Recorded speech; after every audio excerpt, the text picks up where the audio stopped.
Hey, Phil, do you want to test your video?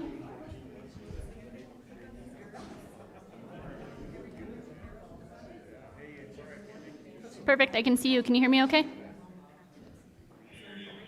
I can, thank you. Okay, Jeremy, do you want to test audio and video? Can you hear me? Wait, can you hear me? I can see you, I can hear you. Okay.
Can we bring the meeting to order?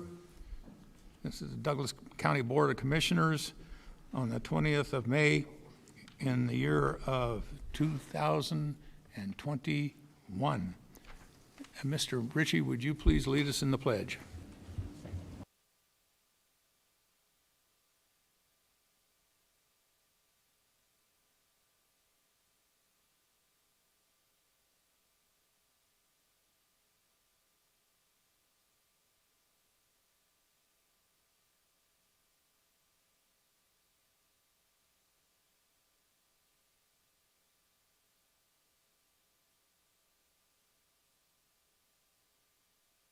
Thank you. That old flag's been through a lot.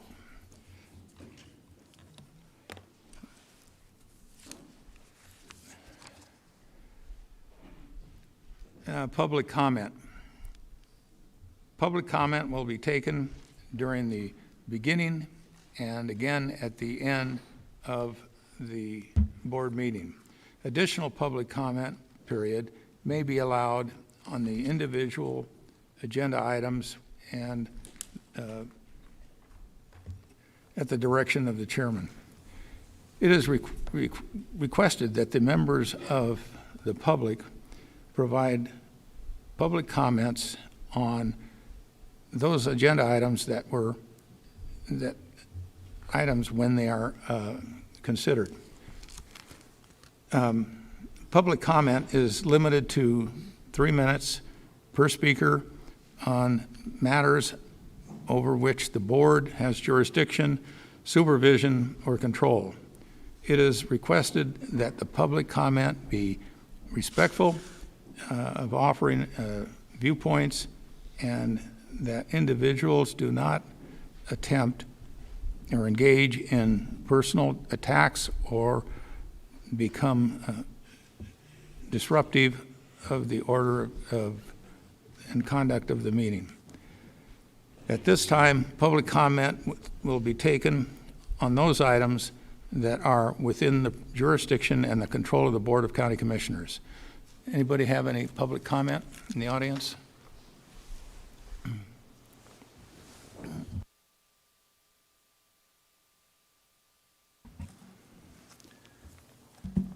Lynn Muzzy. Regarding the Bentley Light Industrial Development project on Hayborn, in the Planning Commission meeting of April 13th, there were a number of important issues and questions raised about this that did not get very satisfactory answers. The Bentley design decision that imposes 2 roadways onto agricultural land was described by those in favor of the development as a zoning manipulation intended to evade the need for a master plan amendment. This should be alarming, but it was not criticized.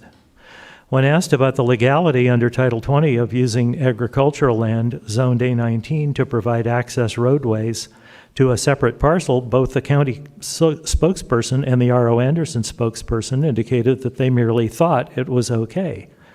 Later, when the same question arose concerning the retention pond being outside the light industrial parcel, an R.O. Anderson company was tasked with finding the code on which they relied.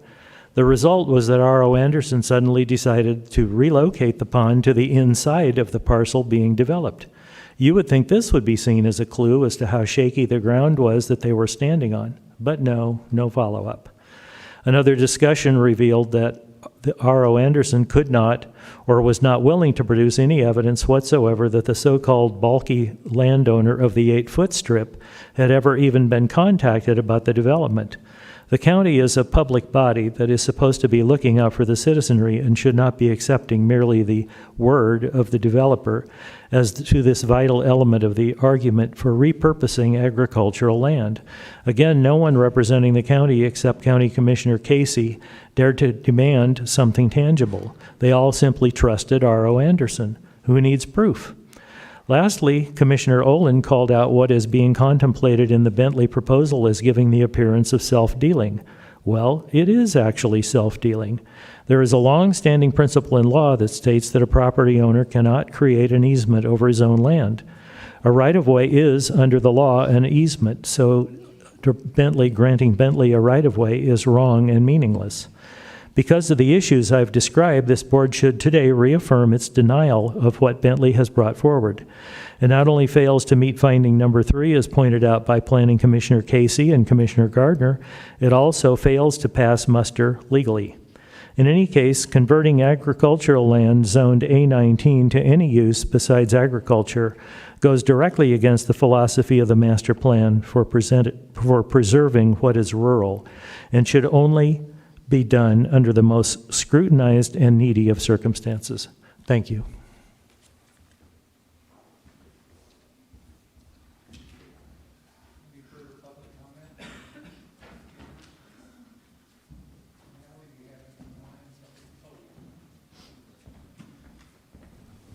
Mr. Chair, I'm sorry, your microphone is not on, so we can't really hear you.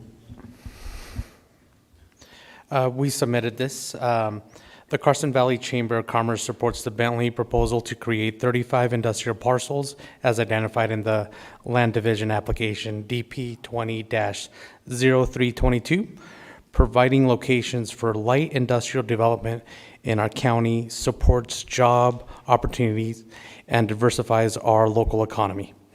This type of development will provide opportunity for businesses to locate and grow in the Carson Valley, enhancing our economy.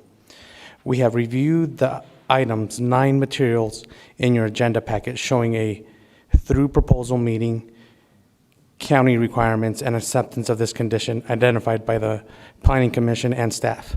We all support the location of this proposal adjacent to existing industrial properties on land zoned industrial. Thank you. Can you state your name for the record? Yes, my name is Alex Uribe.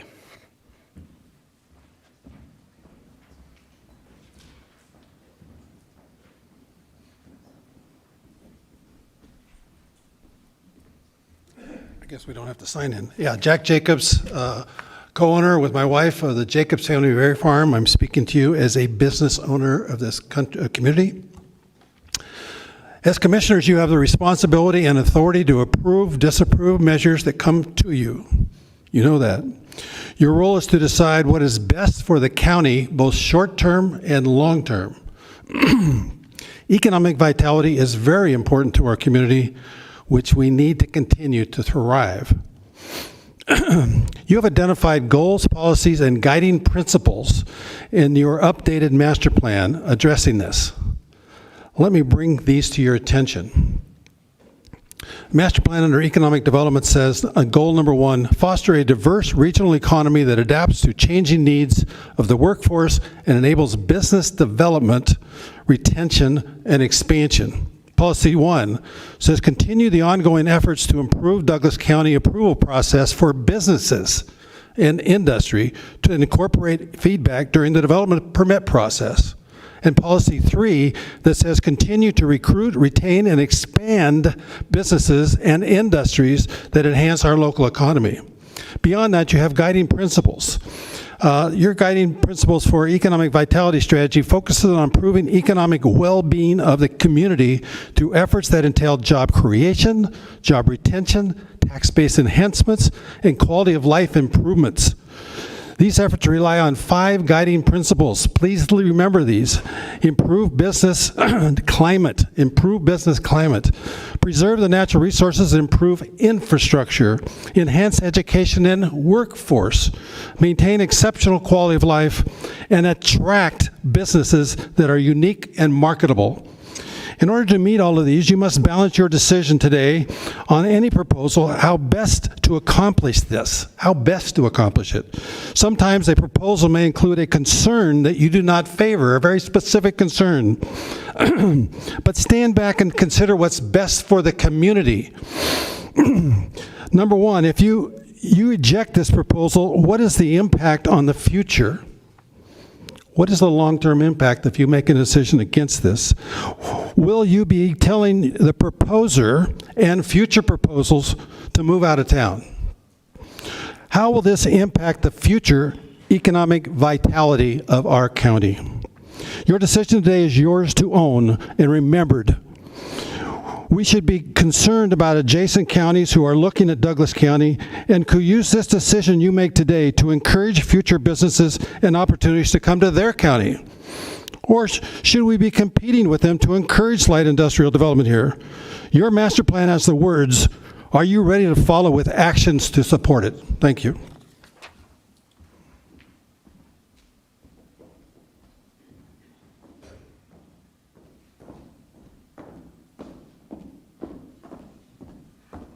Good afternoon. Jen Nalder for the record. I am speaking on behalf of your item number 9, the Bentley proposed light industrial. I'm not going to sit here and argue any of the legal aspects to it, but what I just wanted to bring to light is the history that Bentley had here in the valley. Mr. Bentley, for well over 50 years, had a vision for this valley, and through his works, he was able to create a community that was supported by a local industry. He was able to provide a lot of jobs for the families that lived here, and it allowed them opportunities to not only live, but work here and make this community, I feel, thrive from that point. I had personally my first job at Bentley, Nevada when I was 16 years old, and because of the opportunities that the Bentley Corporation has provided for this community, it allowed me to then progress into more ways for me to further serve and live in my community. So I just want to bring this to light so that when you do make decisions, you have to consider also who the developers are and who are behind it. And Bentley has done everything in their power to make sure that they have planned their growth to not only sustain economic development, but environmental concerns.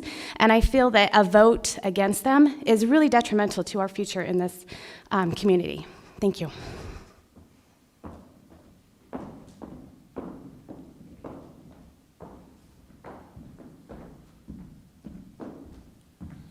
Good afternoon, Dave Brady for the record. With respect to agenda item number 9, you have in your packet a letter from Virginia Starrett voicing opposition to the approval of this project. It's on the record that in May, I believe May 6th, 3 commissioners voted in support of her position to deny the project. I think in the spirit of full disclosure, it should be noted that of those 3 commissioners, one commissioner received $4,000 from the Starretts in a campaign contribution. The other received, I believe, $3,700 in campaign contributions. And the third, well, his campaign was managed by the Starretts. You know, I don't know if it was Harry Bosch or Jack Ryan, maybe it was somebody else who said, I don't believe in coincidences. I think I'll leave that up to the public to decide. But in my opinion, the Starrett's fingerprints are all over this item, and quite possibly future items to come before this board. I suggest you be aware. Thank you.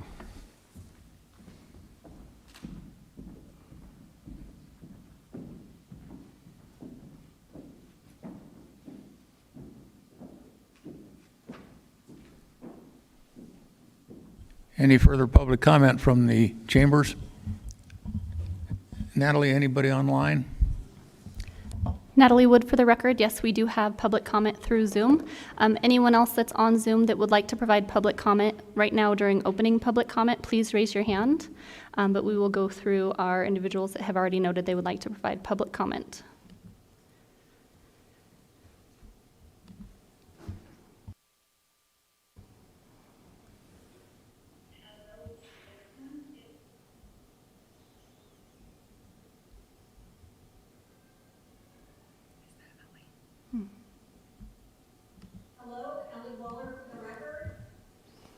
Okay, Ellie, we can hear you now. Go ahead. I'll start the timer.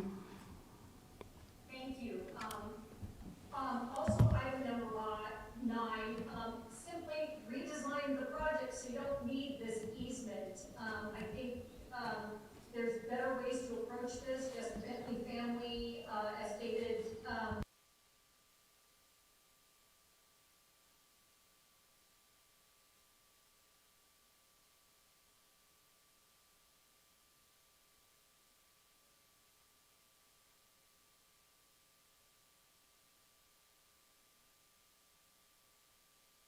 Be advantageous, but there is some concern that in the future that we should be following this activity to make sure that Douglas County isn't going to be held responsible for maintenance or operations. Right now it says it's an improvement program, public-private collaboration with Nevada State Parks, Nevada Division of State Lands, so on and so forth. Thank you.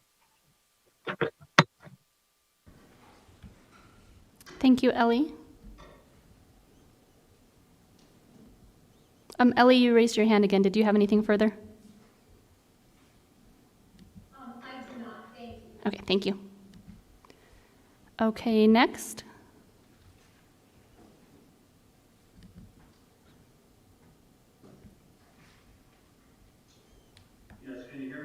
I can. Go ahead and state your name, and then I'll start the timer.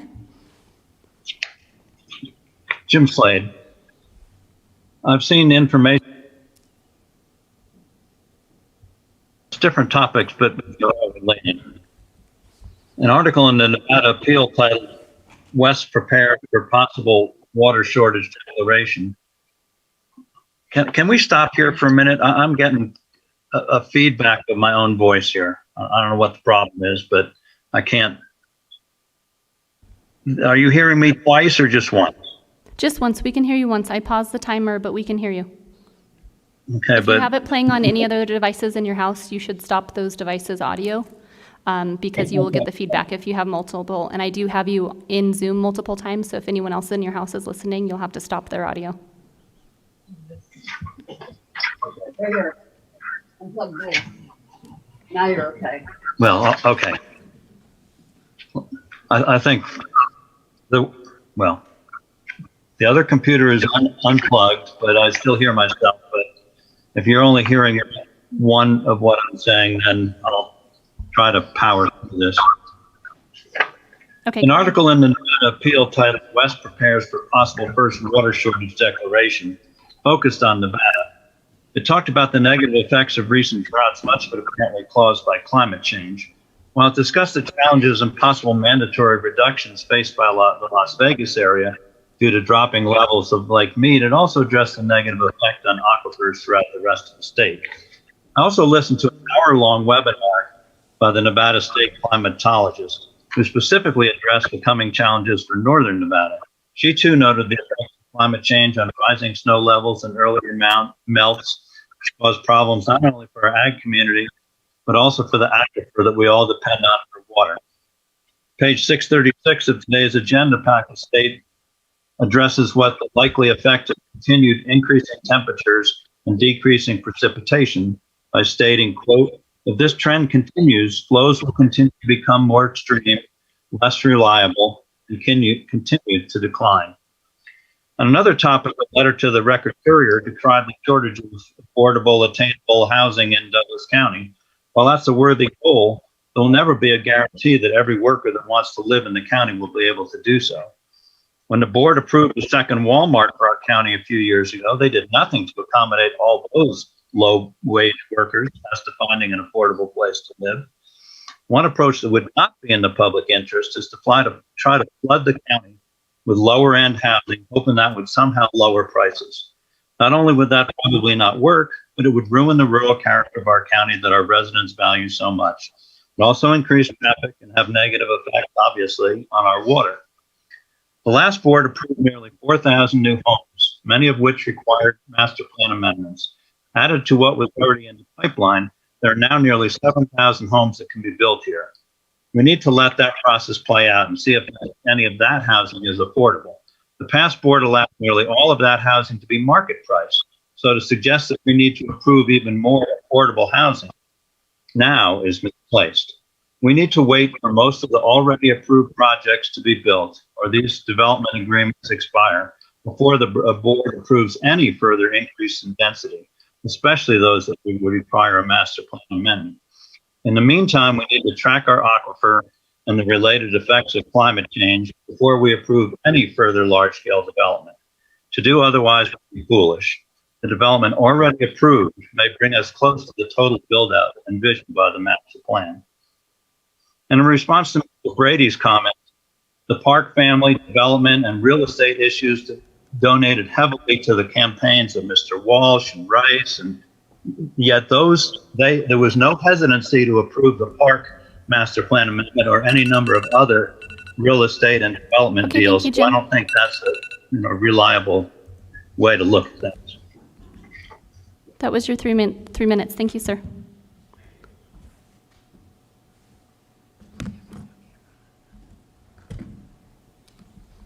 Okay, next.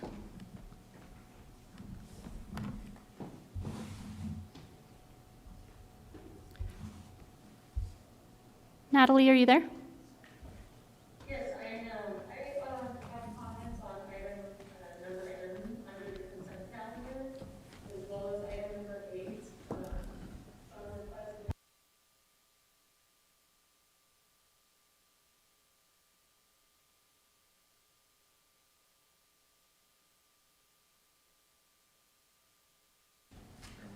Chairman?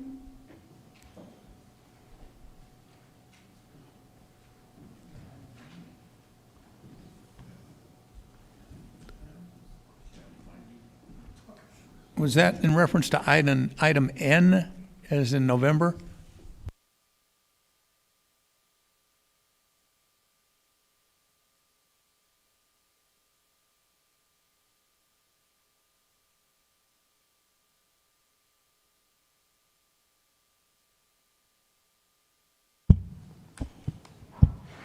Item M is the quarterly jail status report.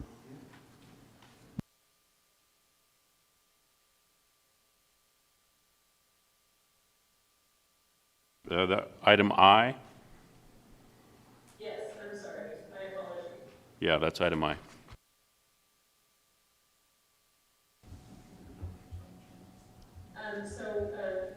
If the chairman would grant me 5 minutes, I would like to speak to item I on behalf of being a trustee for the Kingsbury General Improvement District, and then speak on item number 8, if that's acceptable. All right, we will accommodate you with 5 minutes to speak.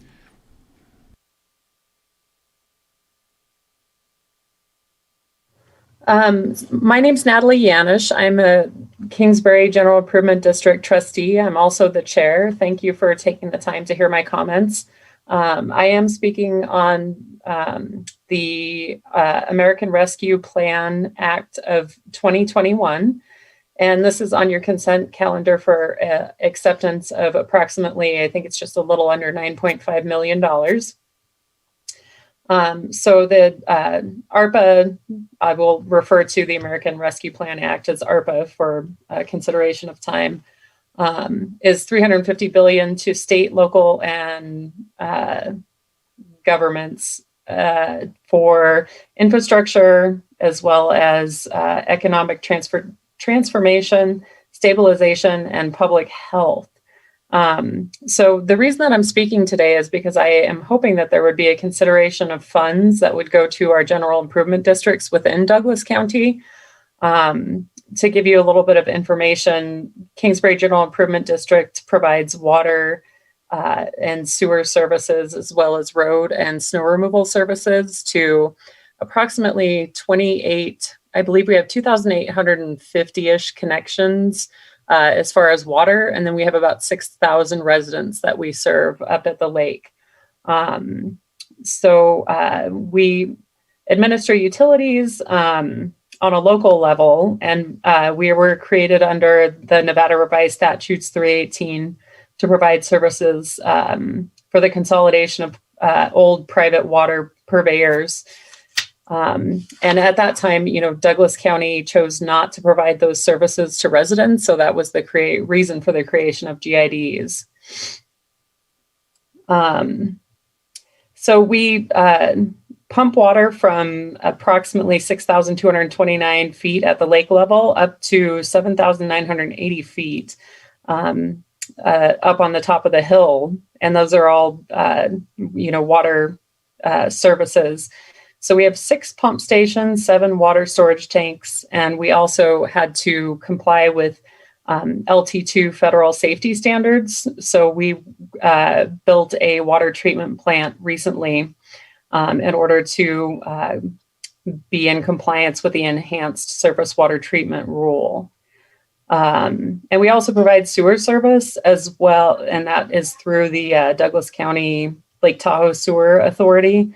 But we do own the sewer infrastructure. And then the Douglas County Lake Tahoe Sewer Authority does the treatment for our district.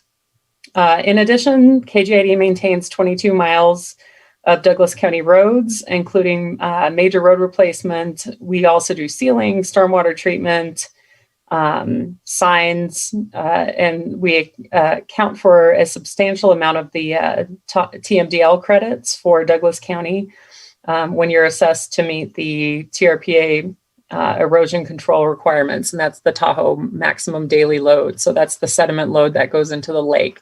So we have sweepers that go out and maintain a lot of those roads. So I would just ask for consideration of funding from Douglas County because the local GIDs, when the ARPA was created, were not considered as far as funding concerns that we have. So it would have to be a pass-through from Douglas County, and we would hope to get some of those funds because as a local government entity and provider of vital services, we definitely fit the bill as far as the intention of the ARPA funding goes.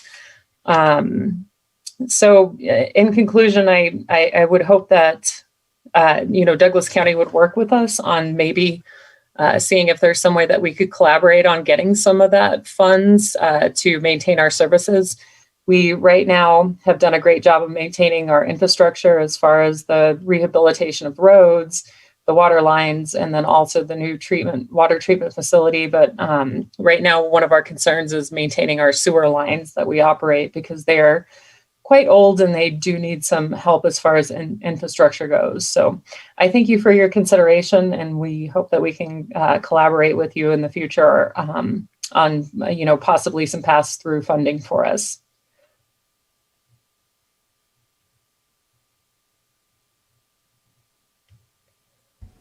Thank you, Natalie. Yes, and am I allowed to also speak on item number 8, or do I need to chime back in later? That was the 4 minutes and 30 seconds, so you still have 30 seconds left in the approved 5 minutes if you'd like to use that. Oh, sure. So I'm taking off my KGID trustee hat now, and I'm putting on my Contractors Association of Truckee Tahoe hat. So I am the South Lake Tahoe Local Government Affairs Manager. You will have seen my comments that we submitted in a letter regarding the VHR first reading of the new ordinance that is being proposed. And hopefully,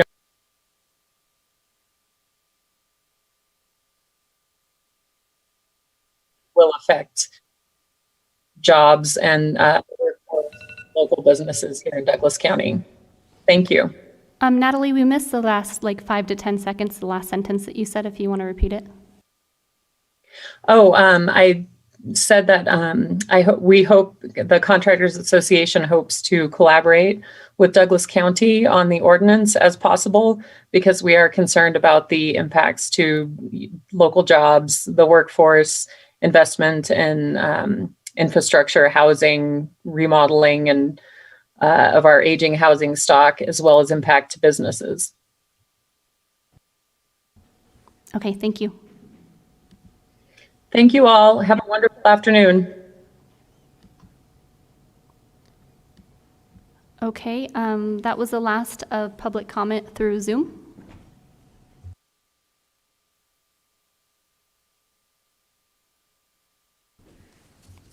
See no more public comment.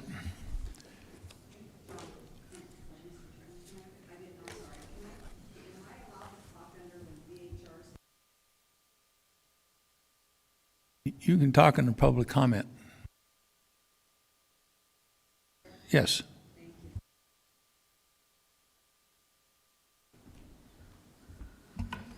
Thank you, Mr. Chairman, and distinguished commissioners. I'm here today, of course, on VHRs, and I'd like to say hello to Mr. Doug Ritchie.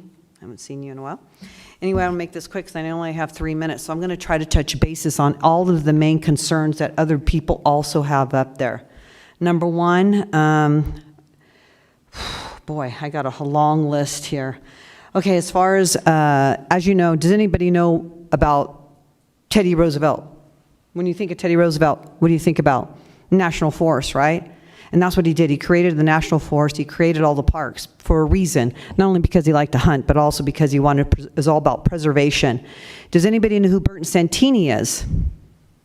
Does anybody know who Burton Santini is? Burton Santini were our folks, our representatives up in Washington that preserved properties, special properties up in the Tahoe Township for preservation to never be built upon. There's a good reason why they all did that, and I'm hoping and I'm pleading with the commissioners to follow suit and to allow those to be preserved, but they're not being preserved because with VHRs, they're destroying, they're destructing, they're degrading, defecating the property and the environment. And as you know, when I spoke up here before, that environment was God-given to us, and we have to be good stewards in order to take care of it. And if we don't take care of it, and we let greed take care of it, then we're no better than the people that are pushing through the greed, trying to get their VHRs through. Okay, I'm trying to get this in 3 minutes. Okay, as far as the voters, the people that vote up there are the people that live there, they reside there, not the vacationers or not the people that own the vacation rentals. Think about that. They dredged 4 tons on Nevada side out of that lake. Never heard of.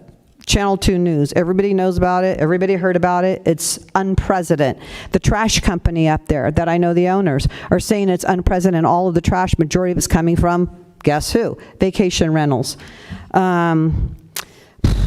And as far as the people saying you're hanging a carrot, well, we invested. Everybody invests in the stock market. There's many investments. It's a risk that you take. As far as their investment, I guarantee if you look at what they paid for their property then and what it's worth today, they're benefiting. They're not losing a dime. Show me one good reason why. What is the benefit of VHRs? I wish somebody would convince me and show me one good reason, because I guarantee if you had them down here in the valley, you'd have everybody here. This room would be full. It'd be a totally different situation. And let me tell you, you wouldn't be allowing it. Greed, again, and I'll say it over and over again, is a sin. As long as we go ahead and support it, we're no better than them. We've survived. There's people that I know that wanted to come here. I have many heavy hitters that are up there. And it's not only the lakefront people, it's every other people up there also. And they have a deep concern, and they're having me come here and speak, but if I need backup, trust me, they'll be here. And just remember what happened to Cave Rock. One person sued you. These other people are heavy hitters, and they'll come around also. So thank you. Just remember, it's God's creation. Don't compromise. Don't compromise. I won't compromise God's creation. I won't compromise my community or the Tahoe Township. And I'm hoping as you, as our elected...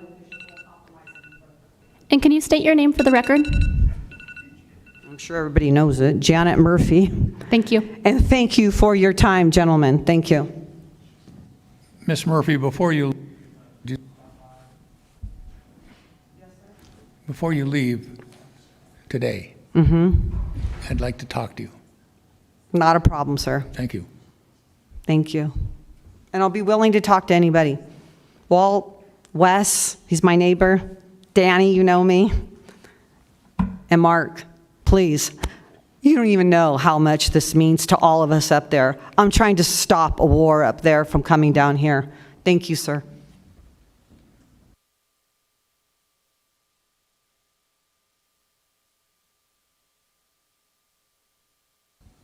Any other comments, Natalie? Nothing from Zoom, sir. Natalie Wood for the record.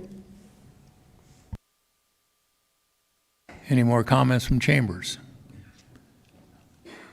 Seeing none, we'll proceed.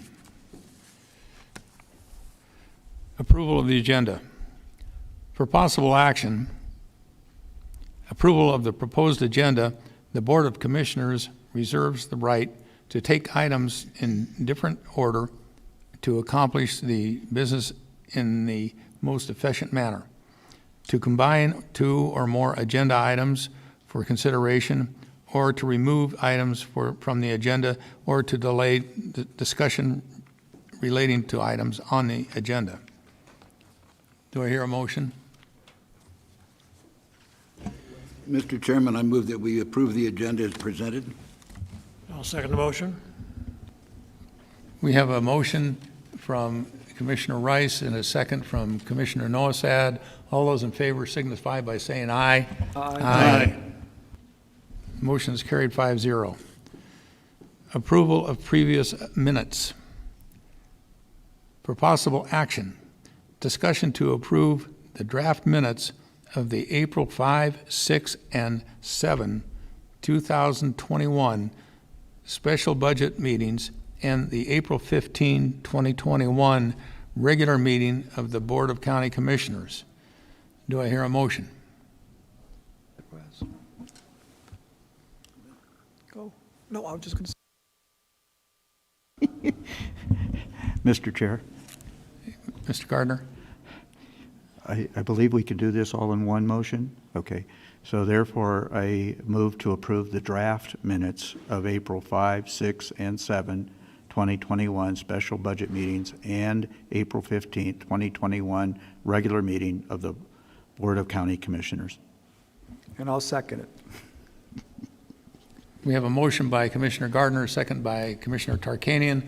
All those in favor signify by voting aye. Aye. Any opposed? The motion carries 5-0.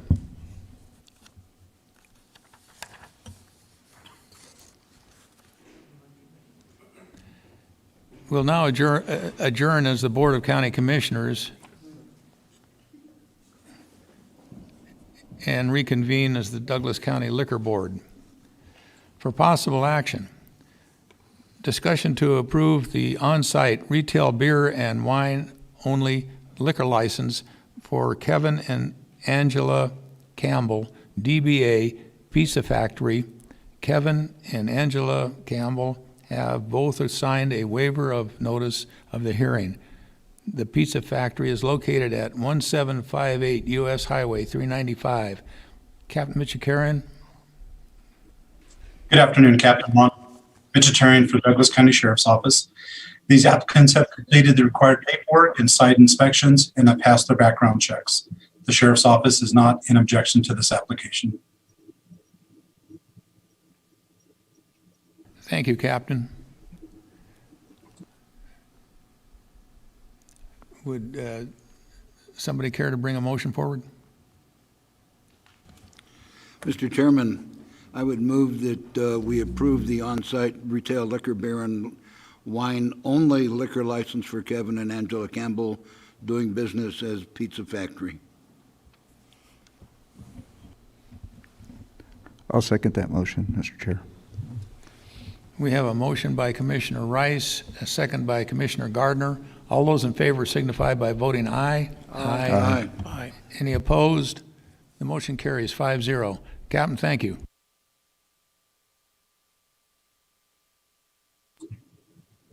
Thank you. Now the board will adjourn as the County Liquor Board and reconvene as the Board of County Commissioners.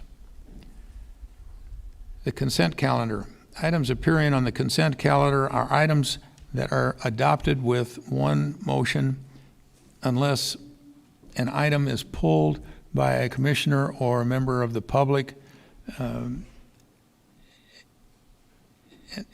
have the consent of items placed on the administrative agenda. Shall make the request during the public comment section at the beginning of the meeting and specifically state why they are making the request. When items are pulled for discussion, they will be automatically placed at the beginning of the administrative agenda or may be continued until further notice. Any comments? If not, do we have a motion? Mr. Chairman, I move that we can approve the consent calendar items A through M as presented.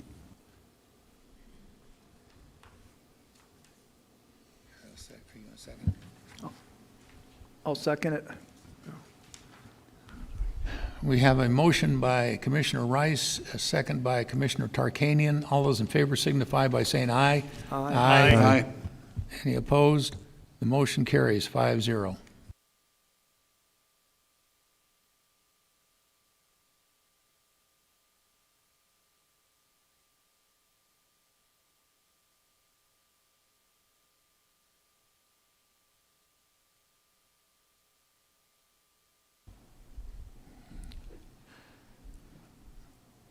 For presentation only. This is ceremonial presentations for proclamations. And to accommodate this, I'm going to go to the podium and Doug Ritchie from the DA's office is going to hand the proclamations out so that we don't get them all dirty.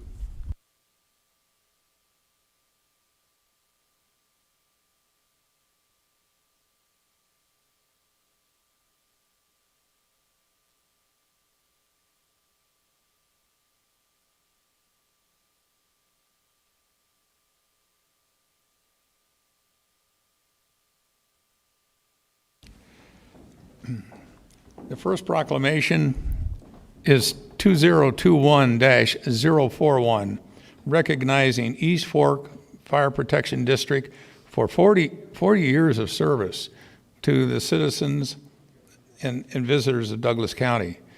And Chief Carlini, this is a most auspicious and heralded occasion. And would you like to receive the proclamation for your department? Yes, I would. Thank you. And I also have with me here today our board president, Mr. Jacques Etchegoyen. Jacques, come on up here. Now, Chairman, those of you who don't know Jacques and you have trouble spelling his last name. Our first name. Yeah. He knows more about this valley, I think, than anybody. So it's a real honor to be able to make this presentation to you guys. And we'll just keep on doing exactly what you're doing. So thank you very much for all your years of service and dedication to the Valley and to Douglas County in general.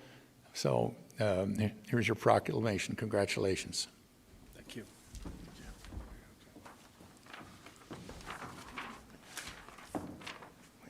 Mr. Chairman, thank you. No mask.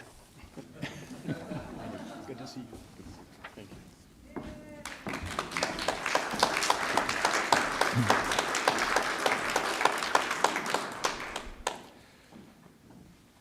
For presentation, ceremonial presentation of proclamation 2021P-049, designating May 2021 as Nevada Wildlife Awareness Month. Chief Amy, are you, Ray? Are you, oh, there she is, okay. Come on up here. Say a few words. Sorry? Explain what you do. Oh, I'm the Deputy Fire Chief and Fire Marshal for East Fork Fire Protection District, Amy Ray. And you want to explain a little bit about the Wildlife Awareness Month? Yeah, and I'd like to introduce Jamie Royce as well. Hi. From Living with Fire. Introduce yourself. For the record, my name is Jamie Royce Gomes. I'm the manager of the Living with Fire program. We're with University of Nevada, Reno Extension. Okay. Come on up and introduce yourself. And for the record, I'm Megan Kame, the outreach coordinator for the Living with Fire program, part of the University of Nevada, Reno Extension. You're going to have a lot to deal with this year with the wildlife. They're going to have a tough season. The water levels are not looking good, so those poor critters are going to be stressed a lot. So good work, you guys. And Doug, you want to present the proclamation to Amy? Thank you very much. Would you like Jamie to talk on it? Huh? Do a presentation? Yeah. So, wildfire can threaten Nevada communities and impact homes, property, and human life. And the key to minimizing wildfire impact in Nevada is proactive communities that take steps to prepare and become fire adapted. Now, in response, representatives of Nevada's local, state, and federal firefighting agencies, wildfire-prone communities, and University of Nevada, Reno Extension have conducted an annual wildfire awareness campaign since 2006. Wildfire can threaten Nevadan communities at any time, and because of that, our campaign is extended from the month of May to October. So it's a 6-month campaign instead of a 1-month campaign as in previous years. And so I'm just going to share a few general tips to help residents to become prepared and become fire adapted. Keep the first 5 feet from your home free of combustible items like piled or wood mulch, wood piles, dried leaves, pine needles, flammable shrubs like sagebrush or juniper. Use non-combustible items like rock, concrete, brick, or pavers. Complete a home inventory. Prepare an evacuation go bag and prepare for an evacuation for your household. Connect with your neighbors and encourage community projects to help reduce the wildfire threat. Really, all year long, we encourage residents to prepare for wildfire, and you can look at livingwithfire.com for more information or talk to your local fire service representative. Thank you.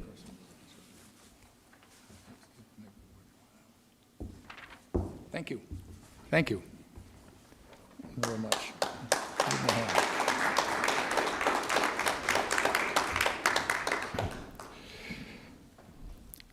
For presentation. This is a ceremonial presentation on proclamation 2021P-406. Excuse me, 2021P-046. Designating the May through October of 2021 as Lake Tahoe Wildfire Awareness Month. Todd, are you here? Who's gonna? Actually, speaking on behalf of Tahoe Douglas, I'm Division Chief Keegan Schaefer. Todd couldn't be here today to accept this proclamation, so I'll be stepping in for him, but I'd like Ann to say a few words for the Lake Tahoe Act. Good afternoon. Ann Grant for the record. In Tahoe, we're doing the same campaign throughout the Lake Tahoe Basin from May through October. 1 month, we felt with all the new visitors coming and whatever, some of them not aware of, aware of wildfire, that a campaign through the summer would be good. And this will be running throughout the summer, a video that will run through the summer. Living at Lake Tahoe is special. It means living among endless recreation and living with the peace and serenity created by our shared body of pristine water. However, living at Lake Tahoe also means living with something else, wildfire. Wildfire knows no season. This year, fuels are especially dry. That's why Tahoe Resource Conservation District, University of Nevada, Reno Extension, Lake Tahoe Fire Districts, land management agencies, and communities have launched the Lake Tahoe Wildfire Awareness Campaign to encourage and inspire Tahoe residents to prepare for wildfire. Act by creating defensible space, addressing your home's ember vulnerabilities, and working together with your neighbors. Learn more at livingwithfire.com. So we would like our residents to be sure they're prepared for evacuation, have a to-go bag or a to-go box or a suitcase or whatever you want to put it to go in it, so that you're prepared for 72 hours of evacuation if you have to on your own. And Tahoe Douglas Fire, as usual, is continuing on with all their fuel reduction efforts and also educating our residents. So I'll turn it over to Keegan Schaefer. Thanks, Ann. So for about over 20 years now, I've been a firefighter in and around the Sierra Front. In 2007, my hometown of Myers, California burnt, and we took 250 homes. Luckily, nobody was hurt during that fire, but really education and awareness of the locals and the visitors in the fires in the fire's front, is paramount during these critical months. So, on behalf of the Tahoe Douglas Fire Protection District, we accept this proclamation. Thank you very much. Thank you.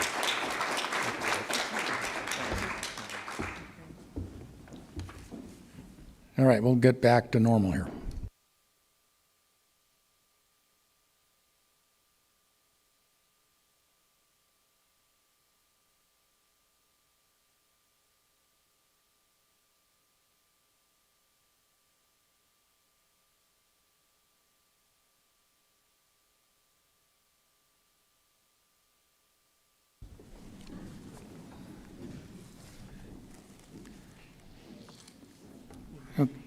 Item 4.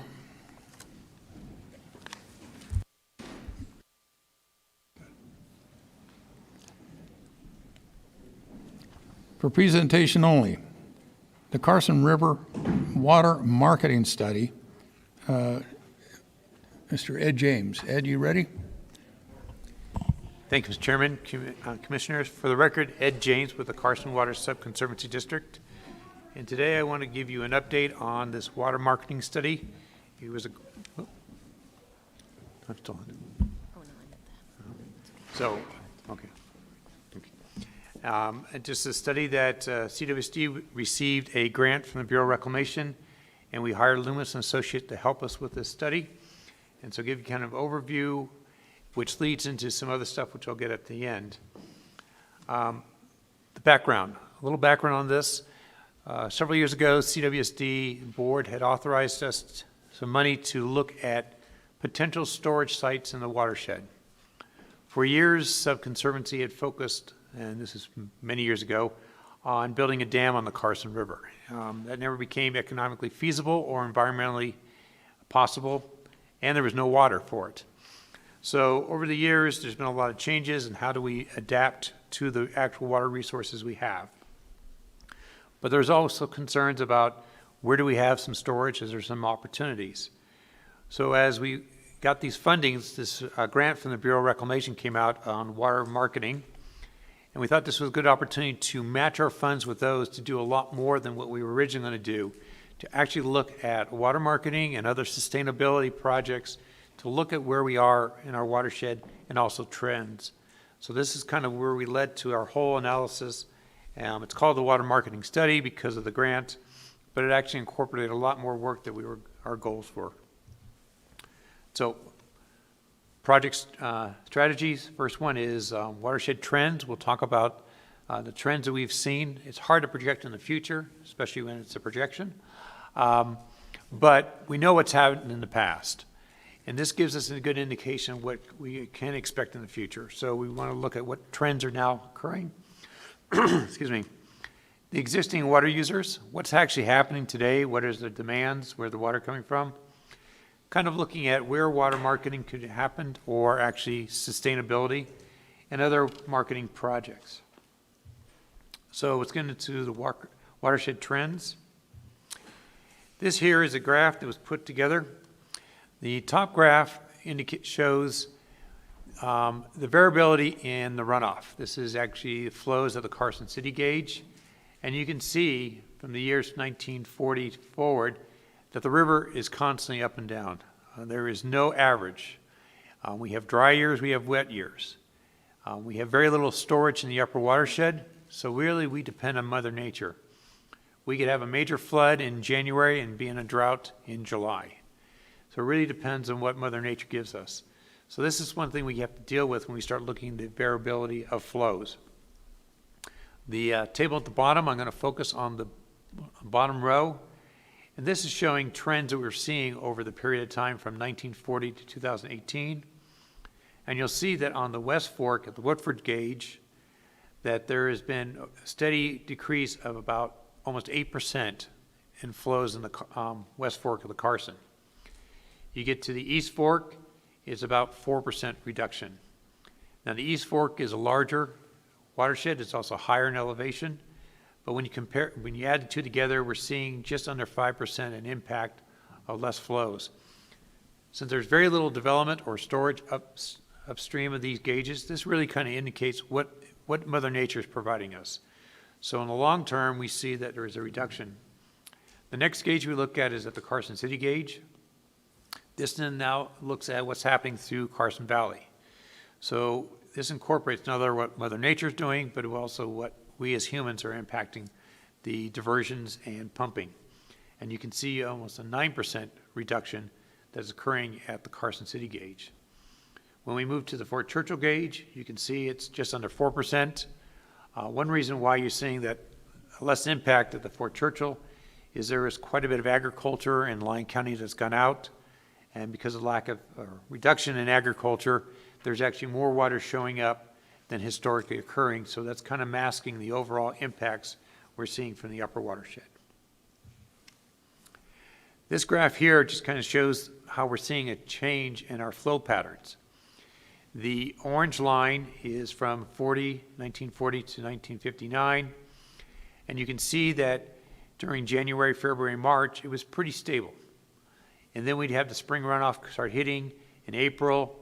In May, we'd have our peak, and then we'd come down, and it was steady down, get low during the summer months. but then start coming back up in October, November, December. If you look at 2000 to 2019, you'll see a difference in pattern. We're actually seeing more water coming off in the springtime. The peaks are not as high as they were. And then we also have very dry fall and winter. So again, we're seeing this shift in runoff patterns on the Carson. The dotted line here shows you what's happening on the Truckee River. They do have upstream storage, so you can see it's a much flatter peak, and you can actually have more flows going out in the later season. We do not have that, so again, we have to meet our needs through other methods. This graph here is just showing some changes in climate. This is happening throughout the entire watershed, but we're just now focusing on the Carson City temperature weather station here. And what you'll see from the 1940s forward on the blue line, which is temperature, we are seeing a slight increase in temperature over this period of time. So things are getting warmer. We get an indication throughout the entire West that this is occurring. So this trend should not be too surprising to most people, but we do see it in our own data set. What really caught me off guard was if you look at the precipitation of the Carson gauge, again, it fluctuates up and down. It could, be a wet, it could be a dry, but there is a trend line showing that we're having less precipitation falling in the Carson City area. So what are our challenges? We have all our water fully allocated, both groundwater and surface water. That means that if you have a new demand coming in, it has to come from an existing source. And so that's what we have to look at. How do we utilize that resource? Now, most of the surface water is used for agriculture. It's either used in the upper watershed or in the Newlands project. A couple of years ago, I had several people come and approach me in Douglas County and say, we're seeing all this water flowing by. We need to build a dam because look at all this water going downstream. Well, in reality, that water was already earmarked for Churchill County. They have a 1909 or 1903 water right. That water was already earmarked to them. So none of that water was actually available for any use, and it had to move forward. So that's something that people have to understand when they move to this area, that even though you might see water in the river today, until Lahontan fills and spills, there is no extra water in the system. And so as we start developing these, and as you start looking at moving maybe demands to a surface water right, you have to be prepared for those very dry periods, and that you may not have the water year-round. So let's look at the watershed users. This here is focusing on groundwater. There are 5 major groundwater basins in our watershed. There's the Carson Valley, there's the Eagle Valley, which is Carson City, the Dayton Valley, which basically goes from Dayton to, well, Dayton area. We have the Churchill Valley, which is Silver Springs, and then you have the Carson Desert, which is the Churchill County area. You'll see in this that the different colors, orange is how much is pumped for irrigation. The blue line is for domestic, and the blue line is domestic, and the green line is municipal. What's interesting is how much water is actually pumped by domestics. Now, you do not need a water right for a domestic well. However, domestic wells do use water, and you need to include it in your calculation. So you can look through the area. Most of the ag in this area, actually for irrigation, comes from Carson Valley. The other thing you'll see in here are dots. These dots represent the perennial yield. Now, perennial yield is a description of how much water naturally recharges an aquifer. And you can see in Carson Valley that the perennial yield is above what is actually being pumped. The one thing you should realize, though, is perennial yield is really not a good indicator of how much water you have available. If I can walk through these groundwater basins, if you look at the Carson Desert, you'll see that the perennial yield is way below what they pump on an average basis. And yet you're not seeing an impact on the groundwater. The main reason for that is because of their agriculture. If they did not have all that agriculture in Churchill County, they would not have the water tables they have. So again, there's an indication there that the perennial yield is not appropriate to be used in the Carson Desert. Churchill Valley, Now that is outside, so actually the perennial yield probably is a better indication of how much water is available. It'd be interesting to note that the perennial yield out there is only 1,600 acre feet, and the biggest user is domestic wells. So they have a lot of paper water out there, but not much wet water. Dayton Valley actually has a high and a low perennial yield. The high one is for more wet years, it was calculated, and then if it's a drier period, you would get that lower number. So you have a range there. Eagle Valley, you look at it, seems like they're pumping their full perennial yield. However, they have other recharges occurring. Again, perennial yield is natural recharge, but you have Ash Canyon, Kings Canyon, and Marlet systems that actually bring water in and recharge the aquifer. So they actually have a system yield that's greater than their perennial yield because of these other sources. And then we get into Carson Valley. Now, if you would look at this chart, you would think, Carson Valley, there's not a problem. Look at our perennial yield. The problem is that there are places in the watershed that are not being recharged by the river. And so you have areas in here that are actually seeing water tables dropping, mostly in the pine nut areas. So again, you have those impacts. The other thing you have to be aware of is as you start pumping water and you start pumping it closer to the river, you can start interacting with surface water. And if you start taking water out of the river at certain times, you may be actually impacting a user downstream. So these are something you have to be aware of when you start looking at your overall water supply. So the question is, how do we look at sustainability? And that's the goal. What kind of management tools can we look at and opportunities? Now, one thing that's important to understand is that all our water is administered through the Alpine Decree. A lot of people think that the Alpine Decree really restricts what we can do. In reality, there's a lot of flexibility in it, but you have to follow the rules in the Alpine Decree. Just recently in this legislative session, there were 2 water bills introduced. One was called water banking, and the other is for water conservation. Both of these concepts are not new. They had some real potential. However, the way the bills were written, they violated the Alpine Decree, and we could not support those bills as written. I'm hoping in the future we can actually develop something like that, because I think water banking and conservation will be an opportunity for this watershed. But there are things you can do with the Alpine Decree. Also working cooperatively. We're looking at municipal water systems. There is a pipeline between Carson City and Dayton that moves water back and forth. It was put in there. It really helps both communities. It's actually an economic driven because sometimes Carson City has some extra water that they can pump up to Dayton, and then Dayton can turn around and pump the water back, and it helps alleviate some of their pumping restraints. The one that you're really familiar with is probably the well here, or the regional pipeline that's in Carson Valley. That's water's pumped from Minden, provides water to North Douglas County, Indian Hills, and Carson City. Now, there's a misconception by some people that this was put in because those areas were running out of water. The reality is that pipeline was put in because of water quality standards. And when the water quality in arsenic went from 50 parts per billion to 10 parts per billion, basically everything north of the Minden Airport no longer met the standard. So the only way you could utilize those wells, you would have to do treatment on them. We did an analysis and we looked at what it would cost if we had to treat every one of those wells to get the arsenic down to 10. And what we found is it would cost the community as a whole 4 to 5 times more than a regional pipeline, and the operation cost would be significantly more. So that's what really drove that regional pipeline, and was really a cooperative effort to provide water to the communities in the most economic manner. Reclaimed water is critical. We get a lot of reclaimed water. It's currently being used.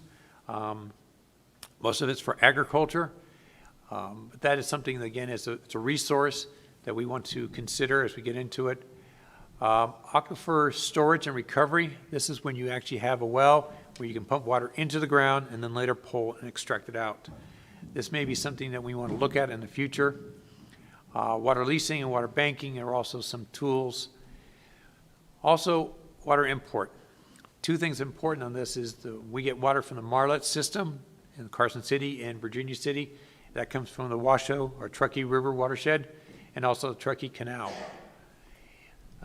Example this year on the Truckee Canal that takes water out of the Truckee River and brings into Lahontan Reservoir.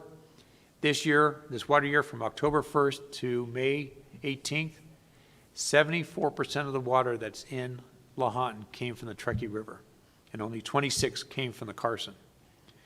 That's how important that Truckee Canal is to the lower watershed and basically to the overall water supply in this river system. So we looked at a couple of different concepts. These are just conceptual.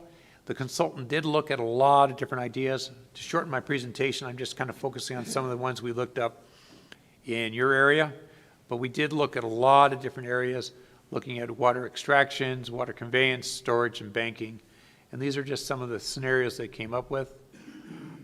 One was looking at pumping the water, maybe out of the Allerman Canal over into some storage area. Maybe this is where I think the wastewater plant used to have a storage pond up there, and possibly looking at utilizing those in the future.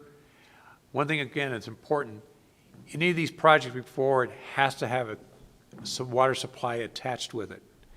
It's not going to be new water, it's going to be an existing water right. And some of the communities, the water purveyors, actually have surface water rights on their books. This may be an opportunity to use these water rights. The consultant also looked at what if you were to expand Mud Lake. Here's an opportunity. It's actually the largest reservoir we have in the upper watershed. However, once you start raising the dam on Mud Lake, you have a problem to the east, because you would actually start flowing into the irrigation fields there. So you would have to actually build a dike over there to bring water over. And again, you would have to identify water rights on the west slope or the west fork to be able to put water in here. And that's one of the things that the consultant is now looking at. Is there available water to actually put in these projects? So this is just a concept at this point. There was an idea of, could you look at a combination of a stormwater and recharge? And this was looking in the Ruhenstroth area. We know that the water tables are dropping out there. They also have a flooding issue. The consultant had looked at putting this together where you tie in, if they were to build a flood storage facility to protect the community, then would you be able to maybe pump water in and put water to recharge the aquifer? This one probably is not cost effective. There's a lot of issues with it, but again, something that the consultant looked at. But as we got into more details, we realized that the numbers probably do not work. One other concept that was brought forward, someone asked us to look at the Bing pit. It may be coming to its end of usefulness, and could you use that as a storage? Or maybe like the Sparks Marina. So here's an idea. There are several issues when you start using a pit like this, and there would be some concerns with water quality. Also, could you move water in and out enough to make it actually a viable recreational area versus a stagnant pond? So these are questions that would have to look into in more detail. Costs, you're looking at about $6 million to, well, the biggest one was like raising Lahontan Reservoir. And so you can see they're not cheap alternatives. However, they're much cheaper than building a dam on the major river. If you wanted to build a dam on the Carson River, you're probably looking at $400 million. So these are, it's in the realm, but at this point, they're probably not going to be pursued because there really is not the demand for those. Maybe induction wells, maybe a more interim process, but just get an idea of what we're talking about in the future. So where do we go from here? This is really just one step in a larger overall regional plan that we're looking at. We have just recently applied for another grant with the Bureau of Reclamation to develop a regional watershed management plan. That management plan would incorporate the work that this study has come up with. It would also take what the work that USGS did on their middle and upper Carson River models. There's some great models that they have developed for another project. However, some of the data and inputs they did need to be corrected. We would correct those working with the USGS. You guys have just authorized the USGS to do an analysis of the groundwater in Carson Valley. That data would also be incorporated so we have a good feel for the actual groundwater supplies in Carson Valley. We would then develop all that and have a plan in place of how much water is actually available for now and the next 40 years. Where do we see ourselves to make sure that there is a sustainable supply for each of the communities up and down this watershed? We would develop those, we put that plan together, and then we would incorporate this climate change model that the USGS. Again, I can never tell you what the future is going to give us, but if we have this model tool, we can see is where do we have today, and what if these climate changes projections occur? What does that mean to our overall plan? So again, looking at long-term sustainability. This would develop our future demands. We'd also look at those, and then look at the groundwater, surface water interaction. So this would give us a tool as we move forward to hopefully give you a plan and your community and the whole watershed our ability to meet a sustainable water supply. So with that, if there are any questions? Mr. Chairman? Yes, go ahead. I had two questions. The first one dealt with the temperature graph that you had, and you said the temperature had gone up. I think it's on page 635 of our thing. It looks to me like the temperature from 1950 was a little bit over, 1940 was a little bit over 50 degrees, and now in 2020 it looks like it's a little bit under 50 degrees. I'm not sure. Am I reading this wrong, or where are you getting the temperatures increased? Actually, the line does go above that 50 degrees, so it's going up. It's a slight trend. You can see the statistics on that too. Well, I'm looking at the graph, and it goes up in 2000 and looks like between right just before 2015, but now in 2020 it's below below. Well, no, it's a tad bit above it. I see what you're saying. Right. But it's not any higher than it is in 1940. Well, again, what we're looking at is trends, because every year is going to give you something different. If you look at the bottom graph, I mean, that's our precipitation, and you can see it's all over the place. And you're going to have a wet year, you're going to have cold years. Even in the future, you may have those changes. But the reality is, what is the long-term trend? And that's kind of what we're looking at. I appreciate that, and I'm just trying to understand how you read this graph and where you get that trend, because most of the years it's underneath that line. My second question is, and I've heard this a lot, and I'm new in the valley, so I'm trying to understand the water issues. I know how very important it is to everybody, and there are people in the Pine Nuts and other areas, they are having a hard time finding the water because it's getting lower and lower out there. But at the same time, according to your graph, on 638, it looks like there's another 18,000,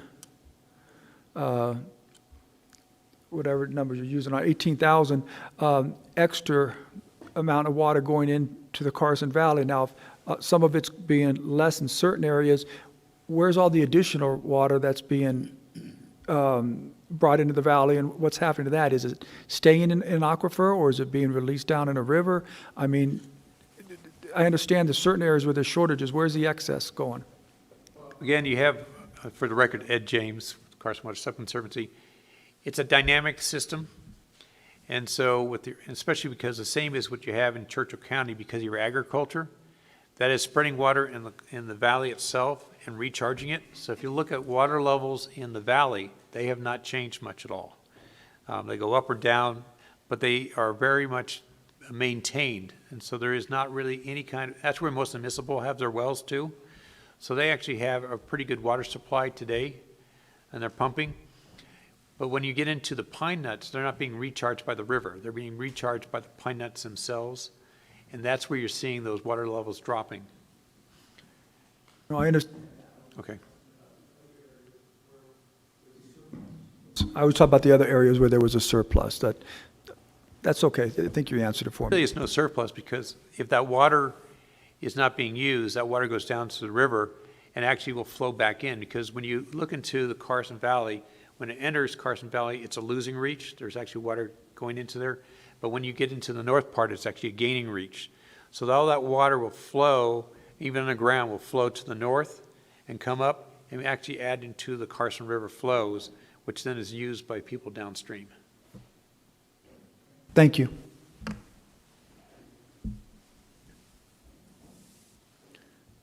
Ed, could you explain sublimation?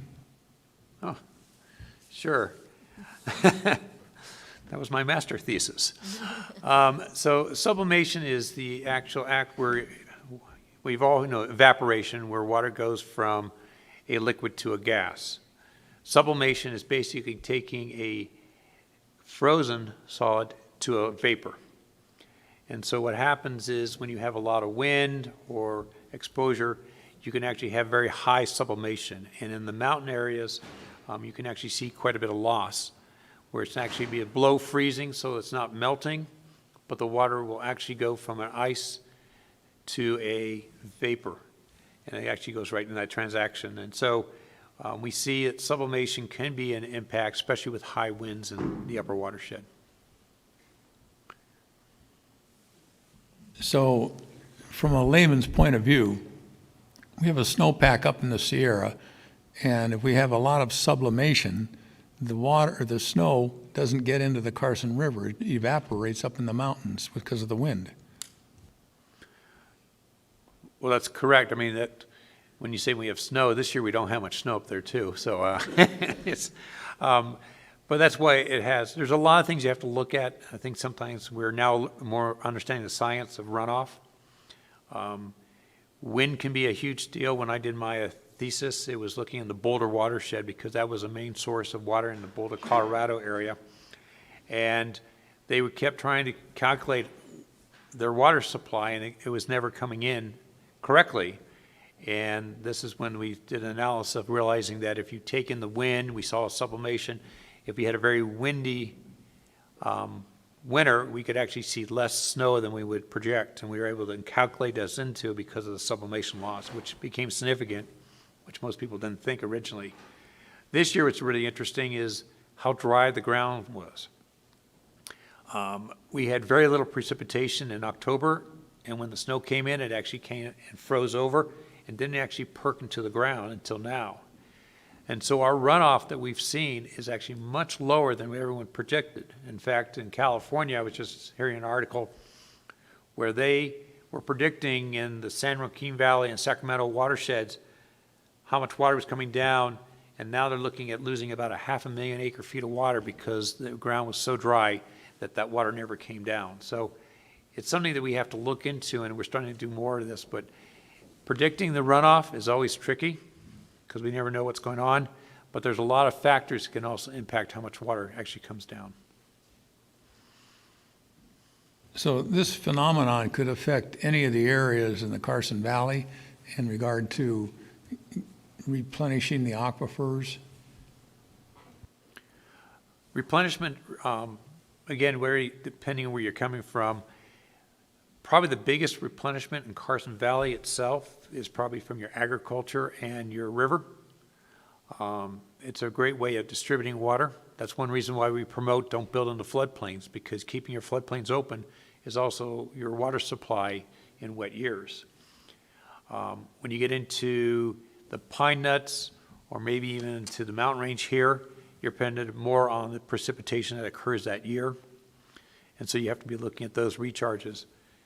The problem is you just do not get much precipitation that goes across the valley into the pine nuts, and that is why you're seeing those impacts over there. Thank you. Are there any more questions from the board? Mr. Chair. Commissioner Gardner? Mr. James, thank you for this presentation. It's very informative. I had a couple questions. I know that our state legislature has been looking at a number of water laws and bills. I don't know where, I don't know exactly where they are, but you indicated that sometimes they conflict with the Alpine Decree. Did I hear that right? What was being proposed, 2 water bills were introduced by the state engineer. Both of them have died or changed significantly, but our original review of them did, yes, they would have, the way they were written originally, they would have violated the Alpine Decree. So my question is, which takes precedent, state law or the Alpine Decree? Well, in that situation, the Alpine Decree would dictate how the water was there. So those programs, if they were passed, would have to be used in other parts of the state, but they would never actually work in the Carson. And it turns out when I brought that issue up, they realized that it wouldn't work on the Truckee or the Walker or the Humboldt. So I think that's one reason why they're going back to the starting gates and coming back with a program. I think it's a good program concept. It just needs to be rewritten and worked a little closer to actually benefit the communities. So I suppose it's a good idea we have you where you are. Well, and can point those details. problems out with those state legislatures who look in a very narrow picture and don't realize that. I'm very interested in this picture here that shows the conceptual alternative number 6, the new reservoir. It's my understanding that the Bing Quarry in the Ranchos is using or almost at its usable life as a quarry. And I believe at one point in time with our special use permit with the county and the Bing property owners or the Bing leasees, that was originally expected to be some sort of a recreational pond area. And so, but when I look down further in your opinion of probable costs, there's no indication there of what turning that into a possible reservoir, new pond is. Have you done any studies on what the cost is and would be to do that process? So this study was done again by Loomis, but if you looked at under new reservoir storage, whoops, on the bottom one, they're showing about $18 million. So, and mostly it's because of all the pipes. You have to run water. If you're going to get water in there, you're going to have to pump it from the river structures and bring it up into the system. So it becomes expensive. So those are estimates. We've asked the consultant to come back and give us a little more detail on some of these projects. They haven't quite finished everything, but those are some of the final questions we'd asked in the report. Okay, I didn't realize that was considered the new reservoir storage. So 18 million, obviously out of our financial range as well. So, thank you.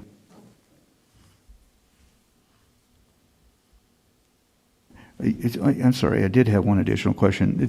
You indicated that if that option was somehow become feasible, there's still a question of possible quality issues with that water. And did that 18 million also include the mitigation issues of making sure that that water was safe?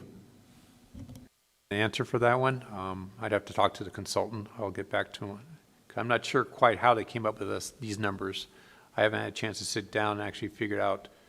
These were more conceptual ideas, and they were throwing numbers, so these are very rough cost, but I don't think anything there is, I would not bank on anything. I'd just give you a range of costs there.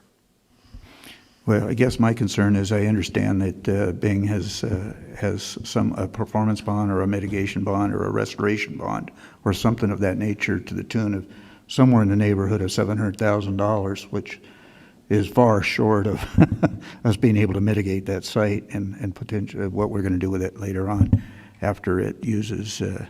And I think we're almost within a year of that happening. So, okay, thank you.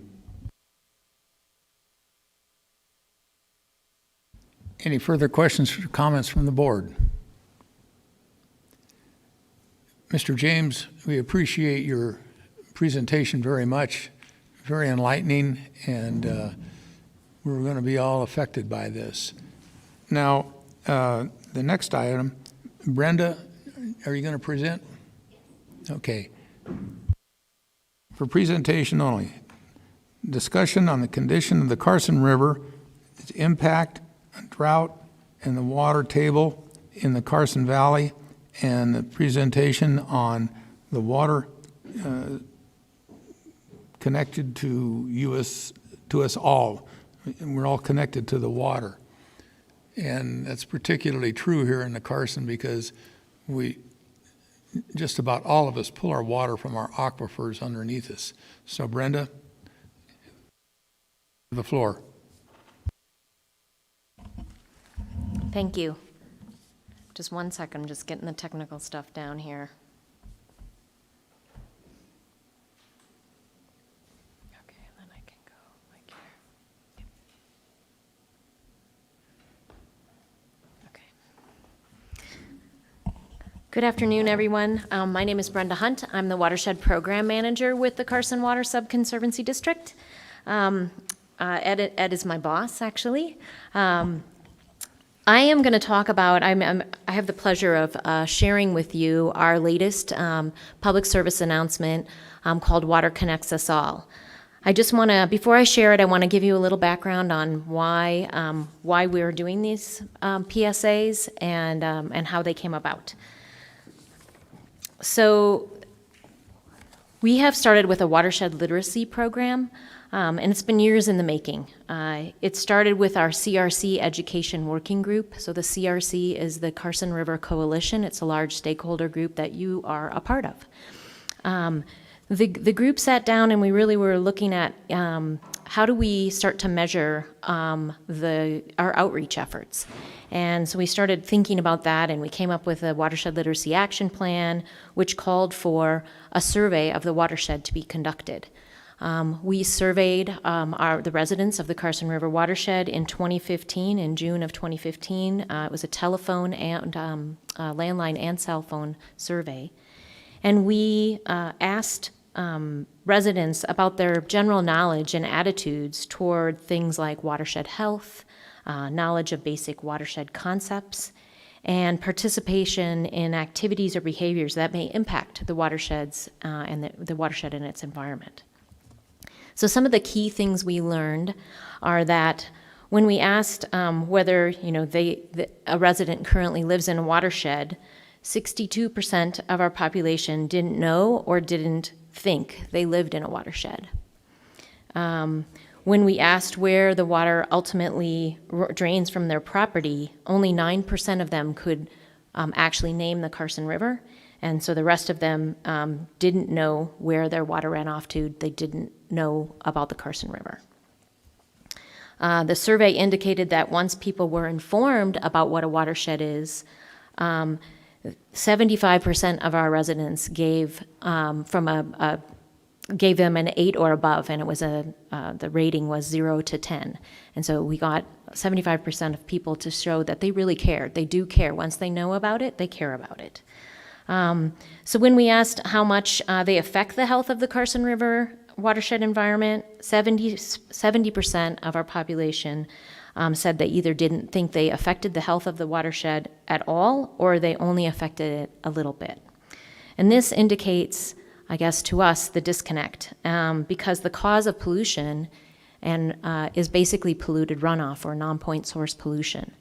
And in our watershed, the Carson River is on a 303D list of impaired waters under the Clean Water Act, and the main issue is non-point source pollution, or polluted runoff. So it means you and me, basically. We are the cause, and so this was an interesting statistic because it showed the disconnect. So we used this survey to really come up with and craft messaging for our population. And we really focused on our key overarching messages were connecting the residents' health and quality of life to the health of their watershed. And the three main messages, there were a lot of messages that came out of this, the survey and working with our Carson River Education Working Group. But the main ones that we focused on were protecting the floodplain from future development, reducing runoff from property to show that can improve water quality in the watershed, and that the Carson River watershed is the source of our drinking water. So we have put together the watershed campaign. We've started with the I Am Carson River Watershed campaign. We have a bunch of stickers, and Ed's going to hand them out, and I have enough, I think, for everybody in the room. And we'd love for this to become a really, like our Keep Tahoe Blue campaign. It's the I Am Carson River Watershed. And these, on the back of the stickers, there's it indicates things that residents can do, simple actions residents can take to help the quality of our water. waters throughout the watershed. We've also done our first film, which is available on the iamcarsonriver.org, which is a walk through the watershed. Vanessa Van Coor, who is a former news person out of Reno, she walks us through the whole watershed, and it shows us the landscape.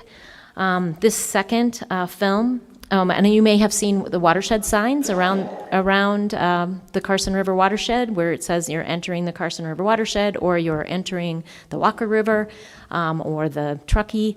Our organization partnered with NDOT and with NDEP to have those signs put up. So that's part of this whole idea of getting to people to kind of have watershed in their daily lives, basically that knowledge of that. So this second film, we're calling it Water Connects Us All, and it has, sorry, just one second, I'm just gonna grab my other notes. There's about 40 members of our public. So where the first one is all about the landscape, this one is about our community and who lives in our community. So there's 40 community members. I'm recommending to their neighbors that they just need to take a couple of simple actions to help with the quality, to maintain the quality of our drinking water. So with that, I want to show you the film, and then we can talk about it on the other side. Okay. In the Carson River watershed, there's one Sorry, I thought it thing was that connects us all. This. Seeing as most of our drinking water comes from groundwater, And on average, our bodies are 65% water. That makes me. And me. And me. And him. And her too. And her. And you. And you. Mostly Carson River watershed. the rest is whiskey. Yes, the water in every glass. Water bottle. Coffee or local brew Is pumped directly from our watershed. So let's look after it. So let's look after it. So let's look after it. all of us. We've launched the I Am Carson River Watershed campaign To ask everyone in the community Do a couple of simple things to help protect the quality of our drinking water. And our watershed. By recycling your motor oil, Using, storing, and disposing of your chemicals responsibly. inspecting and maintaining septic systems. And cleaning up after you.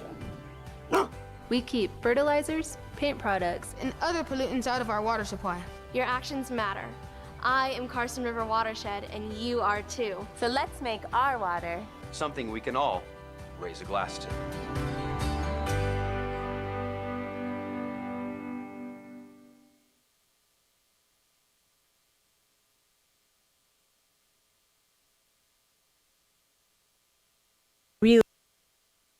Sorry, yep. We would really, really appreciate people sharing it as much as they can. Like I said, you can just go to iamcarsonriver.org. That shows both films will play at one after the other, the new one first and the older one, which came out in November of 2019, just before COVID. So with that, I think I'm done. Thank you.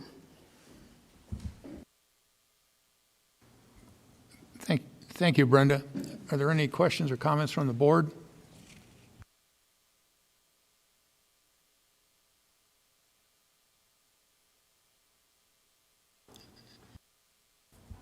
Brenda, thank you very much for the presentation. It was well done.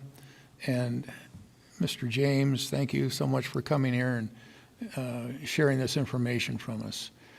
And to the audience, I think we all have a better understanding of just how difficult and dynamic this situation is with our water. And you folks in the audience now have a better understanding of just how essential and difficult and dynamic all of this is. Because all of the plans and all of the things that we've talked about, if you don't have water, it doesn't matter. So this next season, do your rain dance, because if the same thing happens next season, we're going to be in some trouble. We're already seeing some things happen, but we'll get into that later. Anyway, Commissioner Gardner? Yeah, I just had a quick comment, Mr. Chair. Thank you very much, Ed, and also Brenda, for bringing this forward. As a member of the Carson Water Subconservancy District, I got to witness this a couple months ago during one of our meetings, and I appreciated it at that time, and it was very enlightening. And so I was very pleased when the chair chose to put this on the agenda and bring it forward so our public could get a view of this as well. So, and I'm also encouraging our PIO to bring this also forward to our county website also, so that members of our public can witness this as well. So good campaign, and I want to appreciate that. And once again, thank you, Mr. Chair, for bringing this forward. You're welcome. Thank you, folks. Go to item 6, it's more to do with water. For possible action, discussion to adopt resolution 2021R-050 declaring drought conditions in Douglas County and encouraging conservation. We have a resolution that's been drafted, and I'm not going to go into all of this because it's a lot of where is and stuff.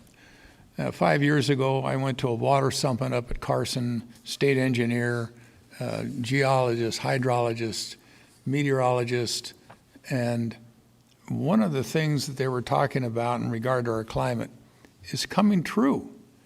And we're seeing this with the runoff in the Carson. So this resolution is asking for a voluntary reduction in water usage by all of us in the neighborhood of 10%. Now, there's a lot more going on than just that. We have another thing that is impacting the Carson Valley. We had a USGS study just recently presented in regard to nitrate buildup in the valley. Well, nitrate buildup is caused by improper maintenance of septic tanks. So not only the lack of water is impacting these nitrate plumes that are moving in the Carson Valley, and they aren't getting washed or scrubbed because of the lack of water. This is true up in Indian Hills and some other places, and the important thing is that everybody who's on a septic get the septic tank pumped every 4 to 5 years, and some people just don't do it for whatever reason. So we're all in this together. It is a serious problem. California is looking at some drought years right now that are the worst in history. And I've had people contact me from Placerville, ranchers over there, looking for pasture land to bring their cows over here because they're already in a dire situation. They don't have water and they don't have feed. So what we're looking at here is, yeah, there may be areas that have an aquifer that seems to have plenty of water, but then there's aquifers all around the valley on the periphery that are having trouble. The USGS reported that the average well depth in the Carson Valley is 260 feet. Now that's very deep and a lot deeper than it had ever been historically. So how does this happen? Well, this happens because the replenishment rate is not keeping up with the demand in the aquifers. Down here in the Carson Valley, we are all on an aquifer. And we know that Minden has a very ample aquifer, but what is replenishing that aquifer when we don't have any weather and precipitation?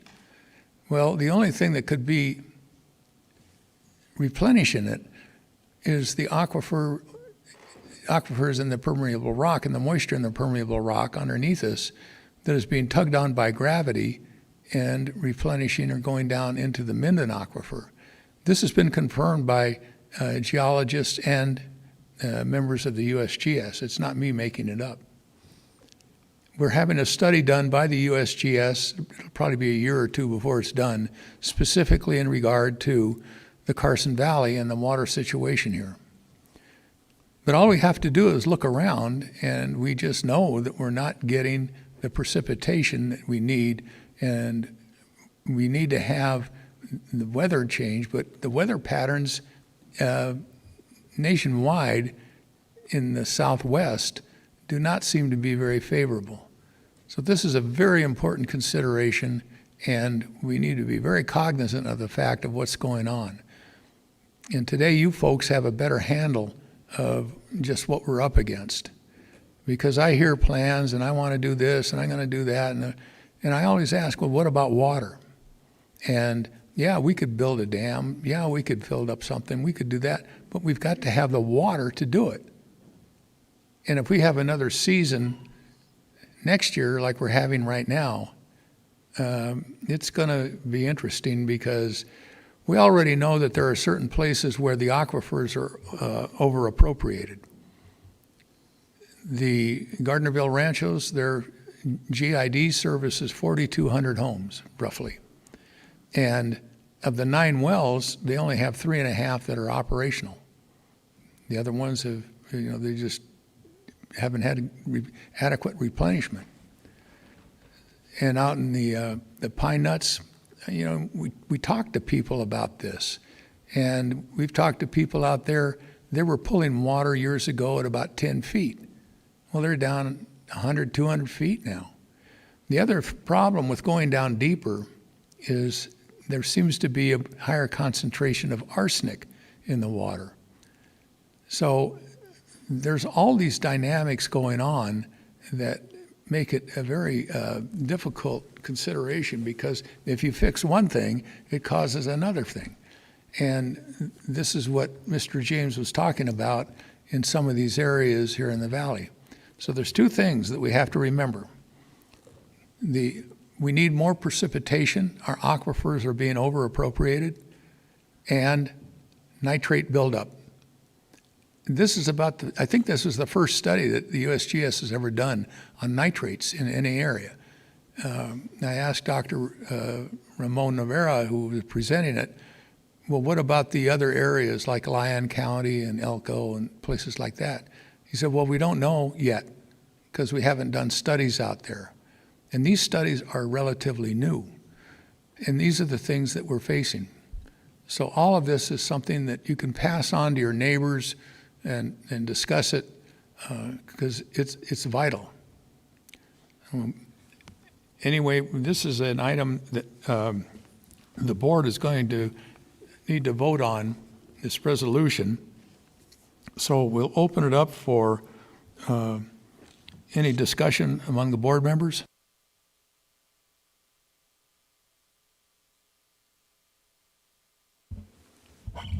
Commissioner Nosad? Yes, just a little note of importance.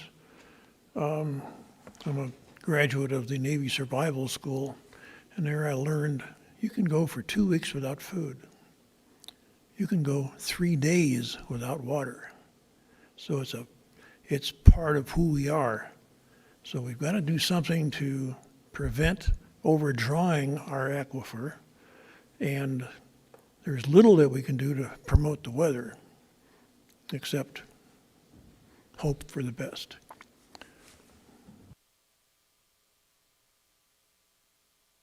Well, that's true, and it's going to affect everything here. If you want water, you've got to go to Idaho. They've got a lot of rivers and lakes up there.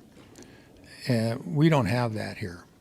And you can look at what's going on in Las Vegas with Lake Mead and the Colorado River. Developers keep wanting to build out there, but they're running out of water.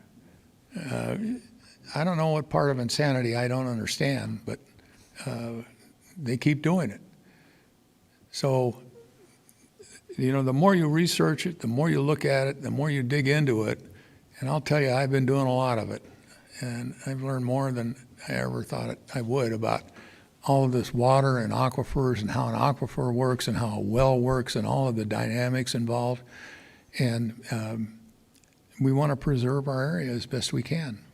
It's the best county in Nevada, and we're all here for the same reason.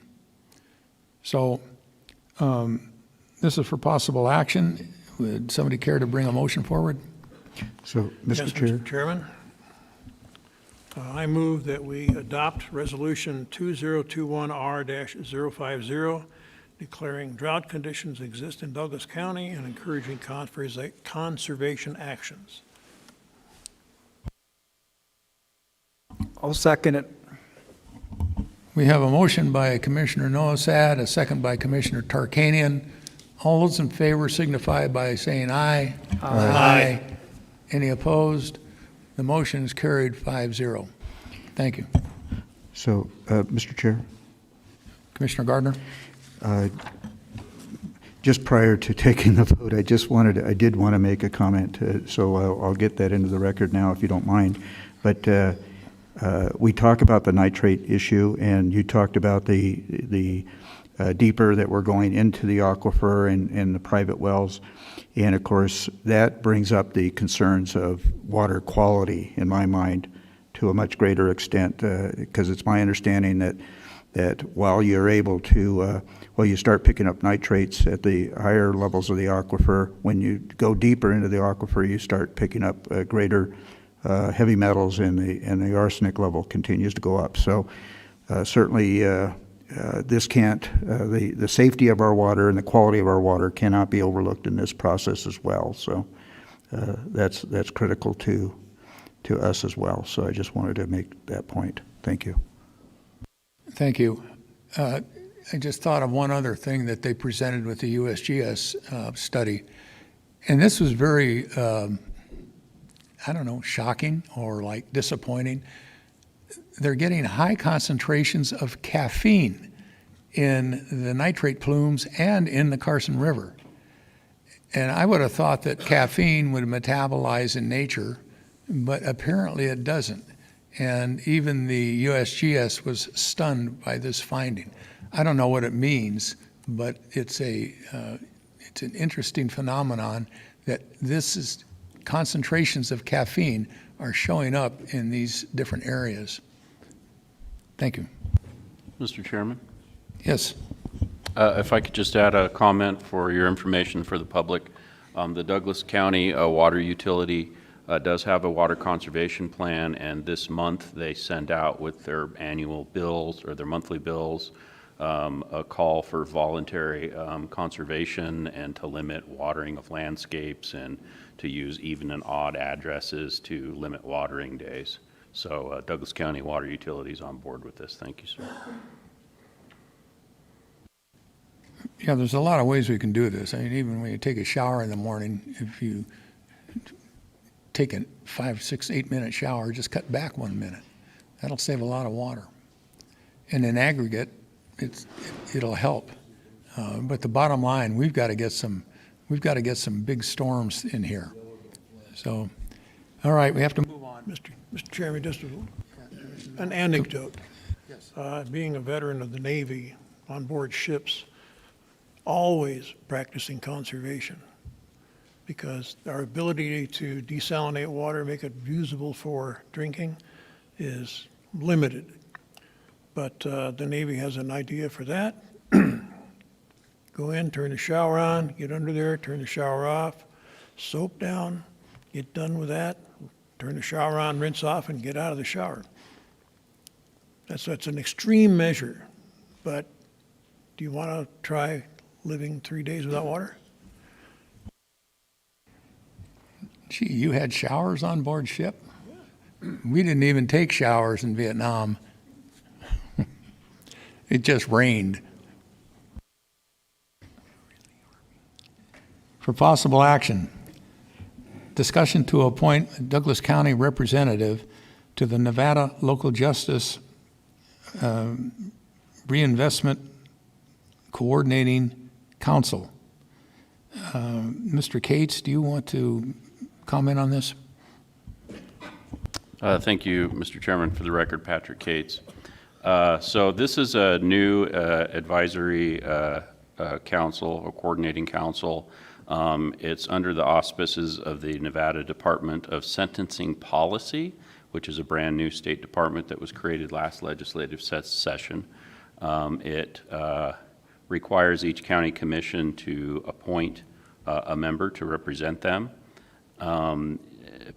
Per their letter, which is included in their packet, it was important that we appointed somebody, the commission appointed somebody that was a stakeholder in this issue. So we did not go out and solicit for the general public to apply for this. Instead, we took nominations from the DA's office and the courts, and we have one qualified nominee, who is Eric Levin, who is the Senior Deputy District Attorney for the criminal side of the house under Mr. Jackson, and I believe he's here in the audience.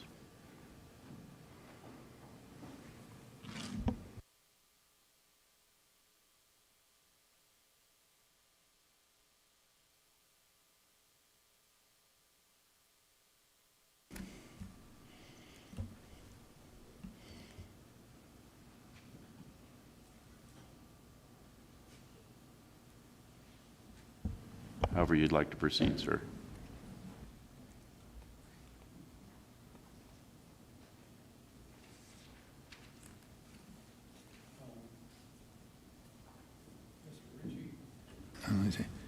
Mr. Ritchie, I would like you to start with you on the procedure that we should follow.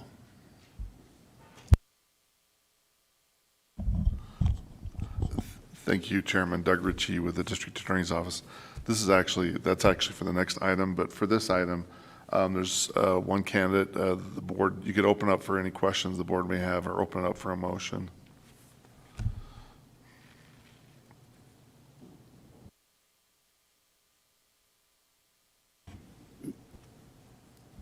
Do I hear a motion from the board? Mr. Chairman, before the motion, I would like to say that having worked in the courts up at the Lake for as many years as I did, and as many times as I had the pleasure of seeing Mr. Levin in court, I'm very comfortable appointing him to this position, and I want to thank you for being willing to do so.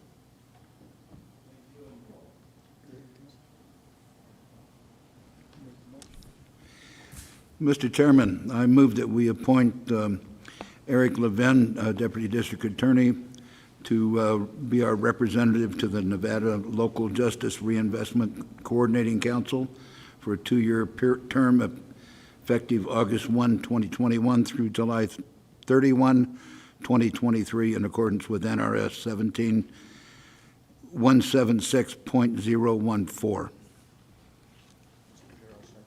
Oops, Mr. Chair, I'll second that.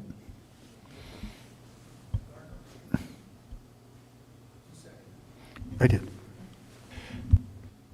We have a motion by Commissioner Rice, a second by Commissioner Gardner. All those in favor signify by saying aye. Aye. Any opposed? The motion carries 5-0. Thank you. Thank you, Eric. I haven't seen you in a while. Well, you got to see me today, and I got to see you as well. Good to see you. Would you like to make a comment?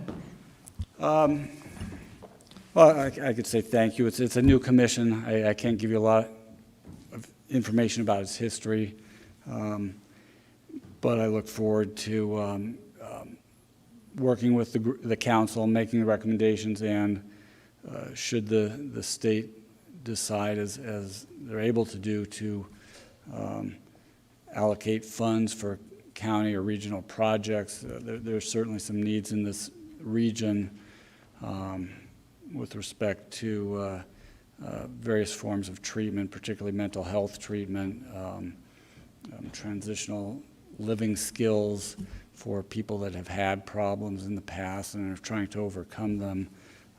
Certainly if you can get people working and being productive in society, it's preferable to the criminal justice system. And that's what I'll be trying to do. Thank you, sir. Appreciate it. Appreciate your stepping up. Or did Mr. Ritchie volunteer you? I don't know how it happened. Mr. Chair, for presentation only, introduction. Mr. Chair, Yes. would it be Gardner? appropriate to take maybe a 10 or 15-minute break at this point in time to use the facilities, and get a cup of coffee maybe? It is now 3 o'clock. We'll reconvene at 3:15. Thank you, sir.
Okay, it's 3:15. We'll reconvene. Item number 8, for presentation only. Introduction of Ordinance 2021-1582, an ordinance repealing the existing text of Chapter 20.622 of the Douglas County Code related to vacation home rentals within the Tahoe Township and adopting the new text. First reading. Ms. Davidson, you have the floor. Thank you, Mr. Chairman, members of the commission. Jennifer Davidson, Assistant County Manager for the record. Can everyone hear me okay? Perfect. Natalie gave me the thumbs up. I apologize that I'm not there with you this afternoon, but I'll keep this very brief. I do not have a formal presentation for you today because we will be having formal board action and a public hearing of this agenda item scheduled for our June 3rd meeting, in which I will go over in detail the history that got us to this point and the proposed amendments to our regulations regarding vacation home rentals. This is intended for introduction only at this time, no action. I am available, however, to answer any questions that the commission may have.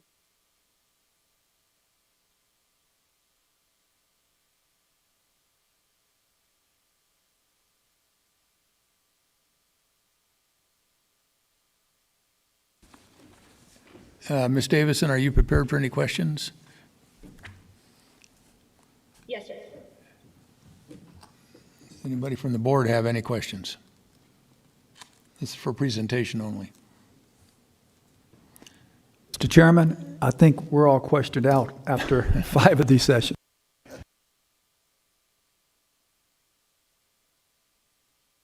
Ms. Davidson, thank you, and we appreciate all the work you've done. It's been a monumental task for everybody.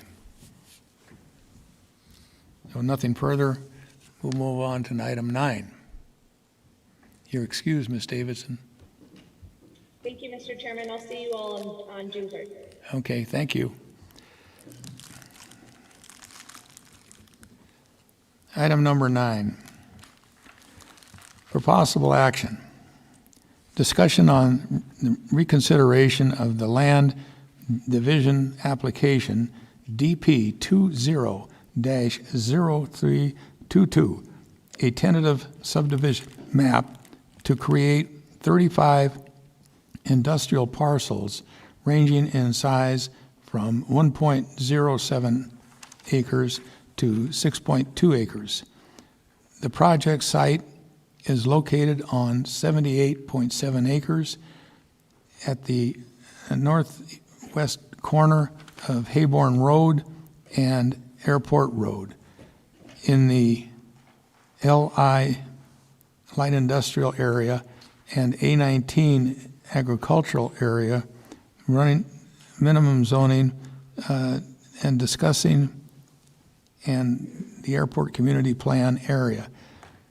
And the applicant is Bentley Properties, or Bentley Family Limited Partnership. Mr. Ritchie, would you care to discuss some further points? Thank you, Chairman. Doug Ritchie with the Douglas County District Attorney's Office. I'd like to start with some procedural issues. Under the board's norms of procedures, any commissioner may request an item be placed on the agenda. That's in section 9A of the norms and procedures. And the chairman has the discretion to place an item on the agenda. From the May 6th meeting, on May 11th, which is 5 days later, there was an agenda setting meeting where the preparations for the upcoming agenda, today's agenda, was being discussed. Because this matter has been placed at the request of a commissioner who voted with a majority the last time this matter was heard on May 6th, it is appropriate that an initial procedural vote occur. A supermajority must vote in favor of hearing this matter again. The vote is only whether additional information or clarification to the public and the members of the Board of County Commissioners should occur. It is not a vote on the underlying application, either in favor or opposed. If the vote is in favor, then a presentation will occur and additional questions and clarifications will be made to the public and to the board. Again, at the conclusion of any presentation, the board will then vote whether to approve or deny land division application DP 200322. However, at this time, procedurally, a vote must be taken where a majority or supermajority, 4 votes must vote in favor for the board to receive information.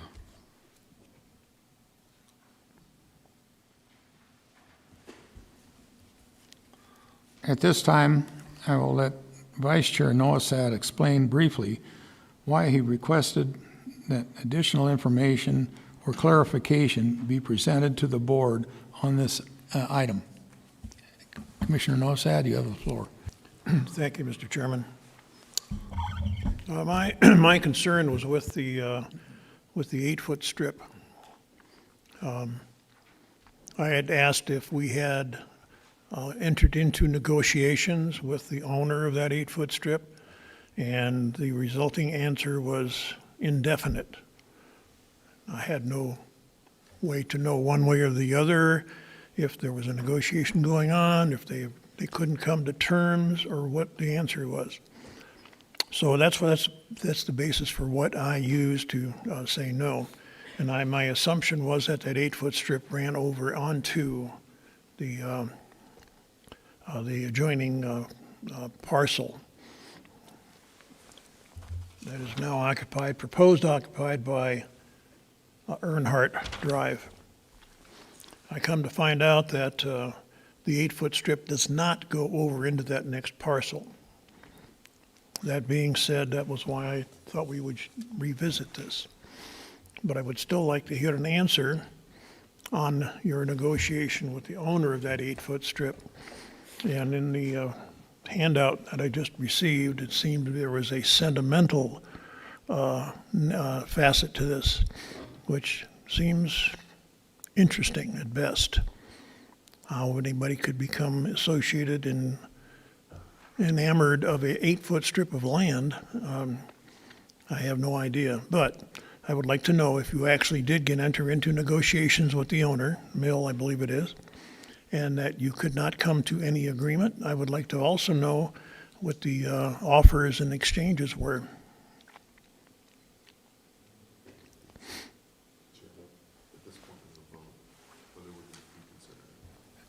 Okay, at this point, we're going to have to take a vote.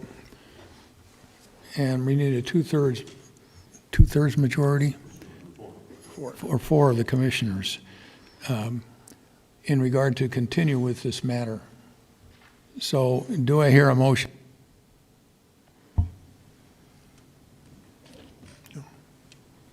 Mr. Chairman, I'll make the motion that we take a vote to continue hearing this matter.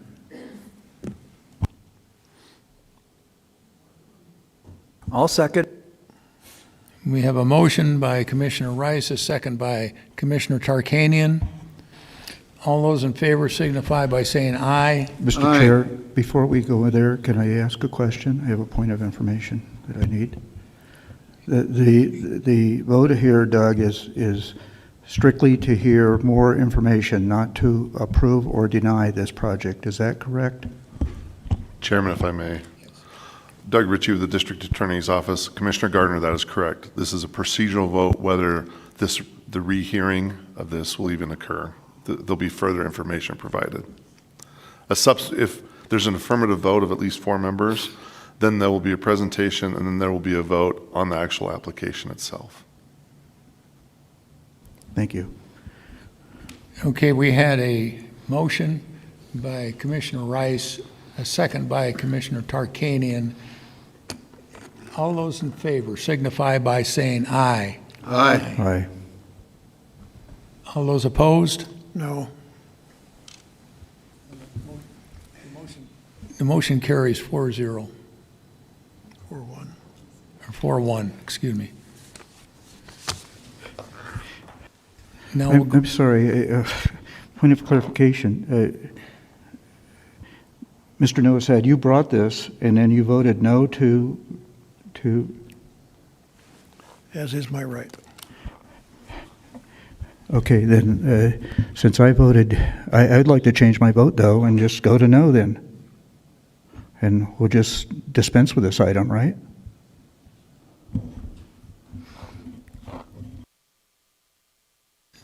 So the vote is 3 in favor, 2 against. Go ahead, Doug.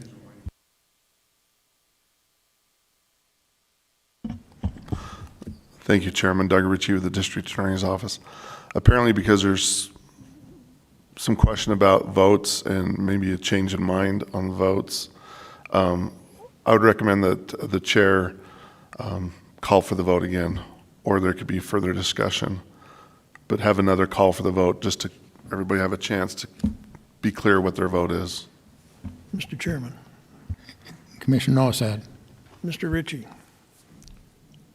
In parliamentary procedure, if a vote is made and cast, that is the last word, unless you want to do something else. What else could you do? Because this seems like, oh, by the way, since you've objected to it, then he gets to vote again? Well, Mr. Chair, Mr. Ritchie, so since I voted in the majority on that one, I can ask for a reconsideration of that vote once again. Is that correct? that's correct. Okay. So Mr. Ritchie, would you need a supermajority then to have a vote for reconsideration? No, you need a simple majority for the vote for reconsideration. The actual motion itself would require the 4-1 vote. So I move to reconsider the previous vote. Is there a second?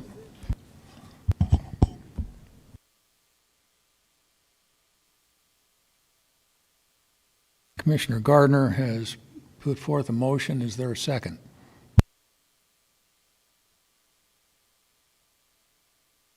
The motion doesn't carry. In that case, Chairman, the last vote was 4-1 in favor of reconsideration, rehearing.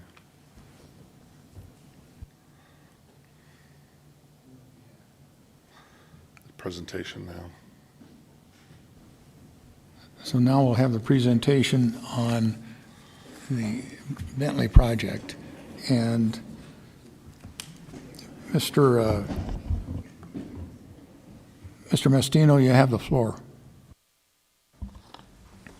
Good afternoon, Mr. Chair, members of the Commission. This is Lorenzo Mastino, Senior Planner with Douglas County Planning, for the record. Today, I'd like to begin by introducing some background information on this application and present some additional details on its specific context. The project site for this industrial subdivision is 2 properties to be divided into 35 lots, ranging in size from 1.07 acres to 6.2 acres. Although the land to be subdivided is entirely contained within 2 contiguous parcels, the project also includes off-site improvements accommodated on 3 additional abutting properties zoned agriculture 19-acre minimum, as shown on the off-site dedication attachment 4. These off-site improvements include 2 access roads that are required for this project.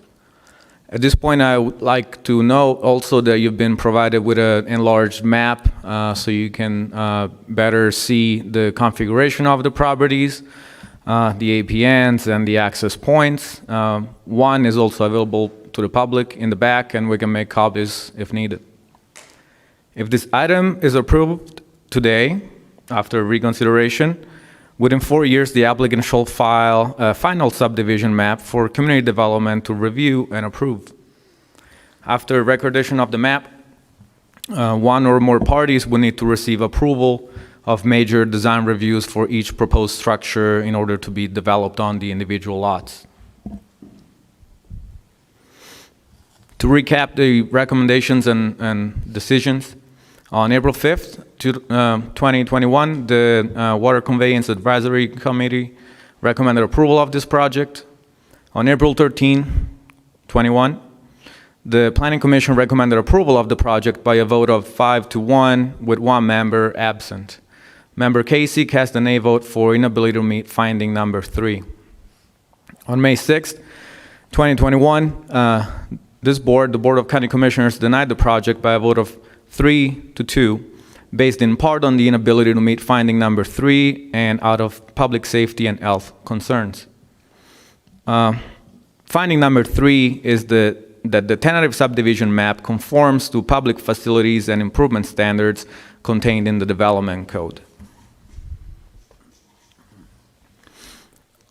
At this point, I want to show this vicinity map so you can see the project site, and you should be familiar with it. It's at Hayburn Road and Airport Road on the northwest corner.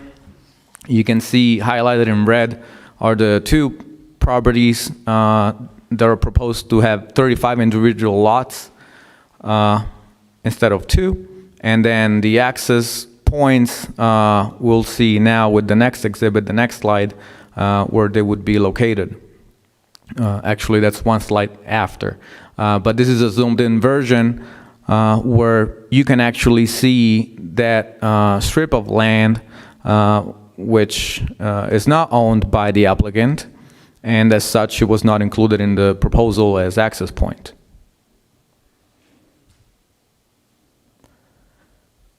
On this slide, you can see the configuration of the proposed subdivision. Excuse me, can you go back to that last slide? I was trying to find it on my computer and I couldn't see it, and there you go, you circled. Yes. And is it okay if I move on?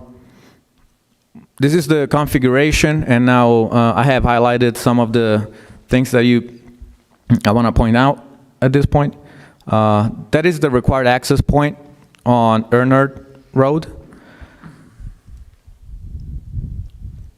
And now in the red highlight is the 12 by 2,590 strip of different ownership, and you can see how the applicant proposed this configuration with access that would be coming through property that is owned by the applicant and is one of the 2 access points that is proposed.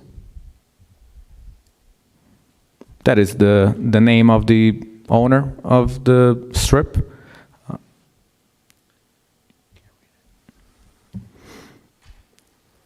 I know there were some questions about spacing between roadways for this project, and the county engineer and I had a discussion, and we're providing here an exhibit showing what the minimum required road spacing is and what is being provided with this application. Based on the designation of a state road, the minimum road spacing is 660 feet.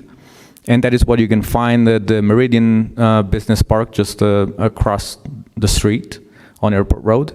And with this application, the applicant would propose a 1,175-foot roadway spacing between the westernmost access point at the Meridian Business Park across the street and the proposed improved Ernard Road. Those are pictures taken from Google Street View and also an aerial from our GIS database. You can see that that's the same point, just one is an aerial and one is a perspective picture. That is the current condition of Ernard Road at Airport Road. And the photo that has been taken, that's looking northwards. So the strip that we were talking about the last time, it's what you see on the right side of that picture, past the tree.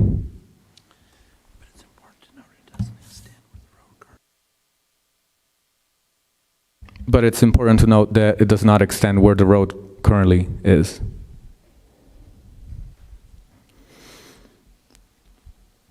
Those are the findings for a tentative subdivision map approval. They're given by Douglas County Code section 20.708.030, and there are 8 findings as described in your packet, page 733 and 734.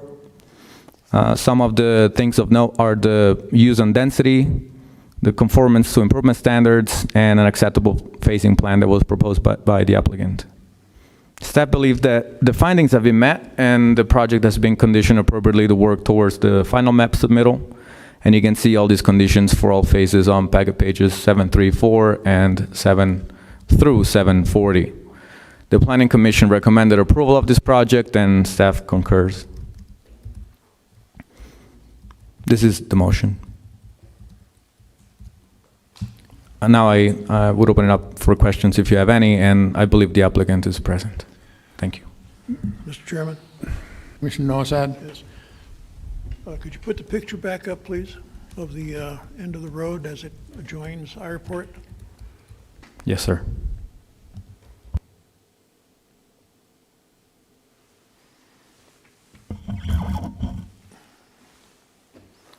When was that taken?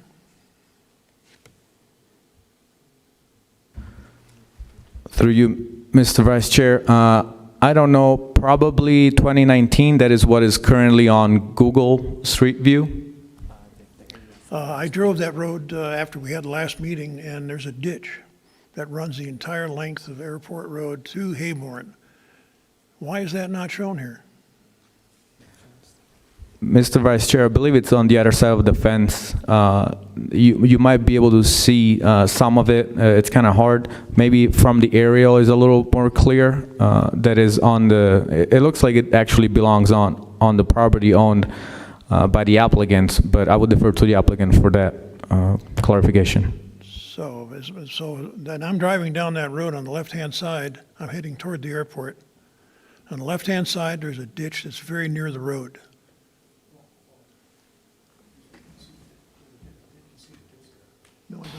Mr. Chair? Commissioner Nosad has the floor. Stand by. Okay, so one of the issues I thought would be an issue would be getting across that ditch as it comes into to airport.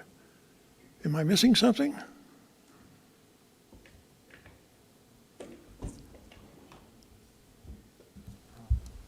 Mr. Vice Chair, yes, there is a ditch, and the current configuration of Earnhardt Road does take that into account, and it crosses that ditch running north to south.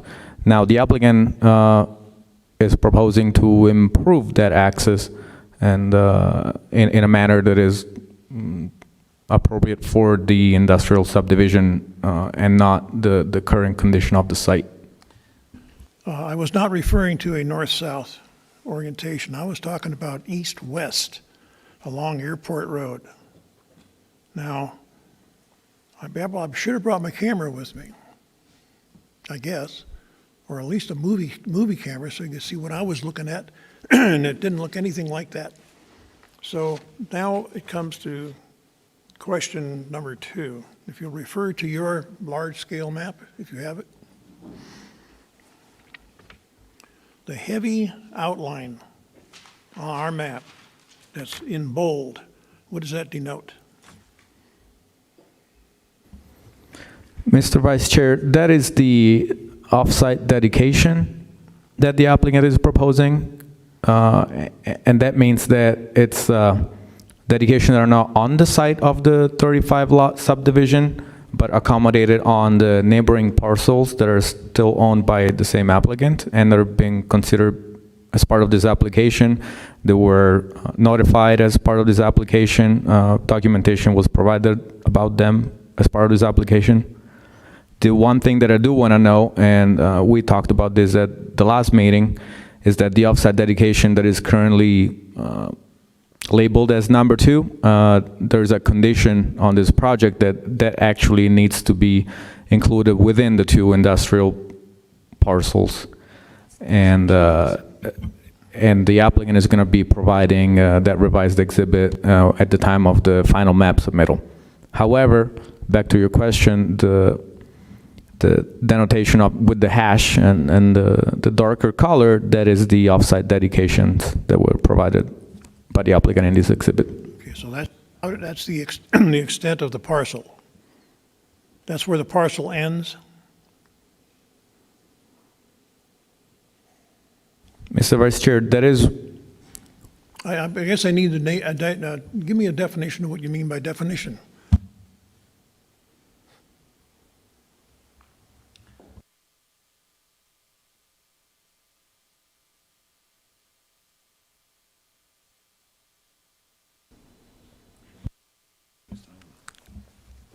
Mr. Chair, Vice Chair, could you clarify the question, please? Certainly. The heavy bolded line, broken line, that seems to run down the middle of the road called Road 2 and terminates at the southern end at another bold line. What does that bold line denote? Mr. Vice Chair, thank you. That is the existing parcel line, the property line, and it denotes, in this case, that is the line that divides the two large, about almost 40 acres, light industrial zoning parcels that are roughly of a square size. Now, if you can, just above that line is a series of X's separated by a very long dash. What does that indicate?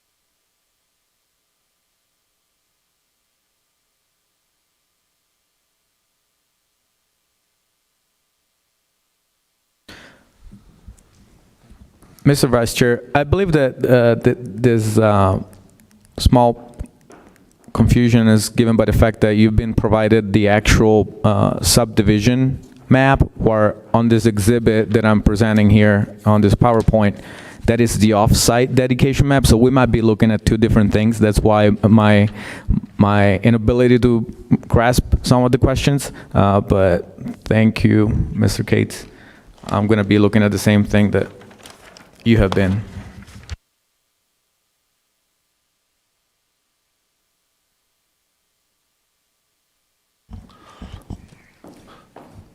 Mr. Chairman. Mr. Ritchie? Thank you. Doug Ritchie with the District Attorney's Office. Just for the record, there's a copy of the map that they're looking at for the members of the public in the back if they'd like to look at it. There's quite a few maps in the packet, but there's a hard copy in the back.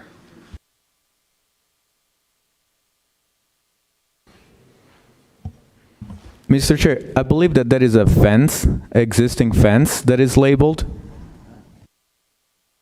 You don't know for sure? I would defer to the applicant, since they prepared this exhibit, to know if that is the fence, but it looks like it's a fence from the label that is indicated roughly to the right of the north-south line that you indicated before, towards the bottom. Very well. Now, since I drove down that road and I saw this long ditch, where is it on this map? The point I'm trying to make is, if I drive down that road today and I go across these two parcels, there's going to be a ditch somewhere along the line.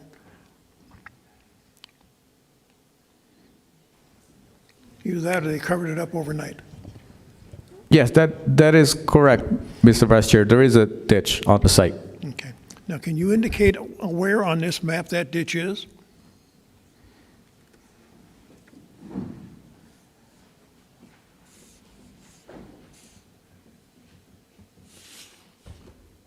Yeah, I believe the applicant is probably more appropriate Okay. person for this question. Thank you. I just came across a note over here.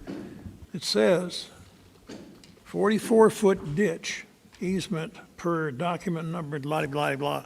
So apparently, that heavy dashed line I was referring to earlier is the ditch line. And there's a person in the back raising, give me a thumbs up on that. Mr. Vice Chair, I don't think so. The heavy line is definitely the property line. The ditch easement, I believe that there might be some misunderstanding because the ditch easement does not necessarily match the width of the ditch itself as built. It might be just the easement, the legal easement boundary, but the ditch that you see from the road might be slightly different. But again, I'm not the expert on this site, so if the applicant wants to add anything, I'll defer to them. Mr. Chair? Commissioner Gardner? So, Mr. Mestino and Mr. Booth and fellow commissioners, I took an opportunity to drive this yesterday, as a matter of fact. I had a few minutes and drove this, and I think what Mr. Noasad is referring to is there is an irrigation ditch that runs east-west from 395 all the way up to Hayborn Road. It is apparently about a 44-inch irrigation ditch. In addition to that, there is an irrigation ditch that runs parallel to Earnhardt Road that comes off of Airport Road that extends north as well to a property, a farmhouse of some sort, a residence, and then I appreciate what Mr. Noasad brought forward in regards to the pictures, because yesterday when I did take pictures out there, those fences do not exist any longer. I think that's probably what you were referring to, Mr. Noasad, in that regard. One of the questions I have here, if you don't mind me stepping in here, Mr. Noasad, is that as I look at this map and I look at this map that we've been presented here,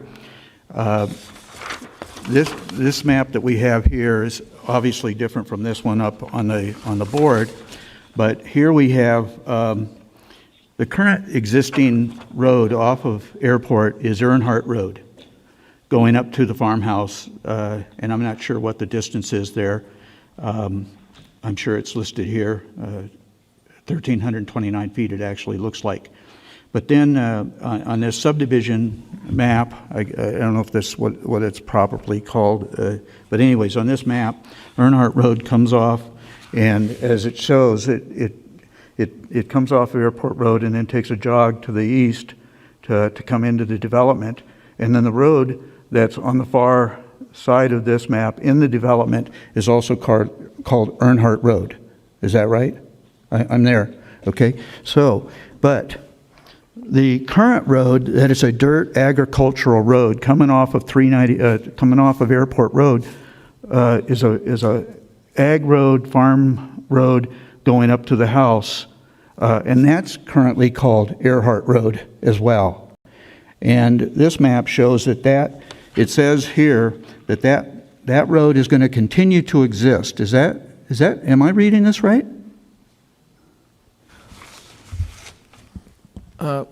Commissioner Gardner, yes, the road is there physically. It is a private road today on private property, and with this application, it would become a dedication to the county, so a public road for access, and it would actually be improved and modified in a way, again, that is suitable for the site development. So it would be different, but roughly along the same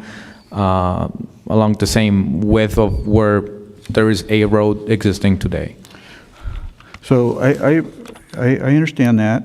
Are we going to have two roads called Earnhardt Road? Because that's what it appears to be on this map. And my question is then, coming off of Earnhardt Road and then accessing, because the planned Earnhardt Road here, in this, you've taken it down, going back to the other map, if you don't mind. Here, that Earnhardt Road that's existing right now, that's a dirt road coming off of Airport, okay, borders that western boundary directly. So how does one get from taking a left there on Earnhardt Road to go into the development, how does one get from the current landowner up there and the current farmhouse that's up there, how does one get from that finished road to then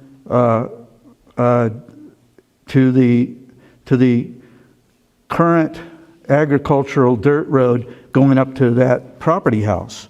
That I don't understand that. Mr. Chair, if I can, this is Sam Booth with Community Development. And Commissioner Gardner, I think I understand what you're asking there. So I'm just going to scroll back to the aerial photo here, if I can. Okay, there you go. So on the west side of the site, and just to orient you, the yellow lines on the map there are parcel lines. The black lines are indicate the roads today. So you can see on the west side of the site, there's a black line running north-south off of Airport, and it's labeled private, just indicating that it's a private road. But it is not actually named Earhart Road or Earnhardt Road today. I believe that's where you're saying, how does that home get access? That's the road that we showed in the photo that exists there today. That goes back to that home. I believe they can also access that from the east-west road that's on the very north side of the property. They do indicate, and maybe that's where your question's coming from, Commissioner, on the subdivision map, they say approximate driveway to remain. So essentially, I think what would happen here is Earnhardt Road will be created or dedicated to the county, and that is on that bottom left side of the map. That's what we have hashed there. That's the new Earnhardt Road in the same location as the existing private road today. Where that road turns into the site and where it turns right into the subdivision, the existing private road would continue north to that home, and that's what they're labeling on the map as existing to remain. So that they're not going to remove that road in any way, and it is just a private road. But the public road, or Earnhardt, is only that portion that you see there that's bolded in the bottom left. Okay, question then. That part in the shaded area, is that a concrete road? If I may, Mr. Chair, I'd like to insert something here. I've been speaking with the applicant, and the applicant would be happy to answer all these questions. I think they have a better knowledge base than staff does about the specifics for the site. The applicant would like to take maybe a few-minute break to go over the maps with his ranch foreman, the person who has really extensive knowledge of this site, to familiarize himself with the map that has been presented to the board, because I don't think he saw the map that was presented to the board. So if we could take maybe a few-minute break, let them do that, and then they would be available to answer all these questions about the site. Okay. And let me just throw another question in. If that existing access road to go to the farmhouse, is that going to be butted up against a concrete-based road? Again, I think that the applicant would be in a better position to answer that. Okay, then we'll adjourn for 15 minutes. It's at 3:54.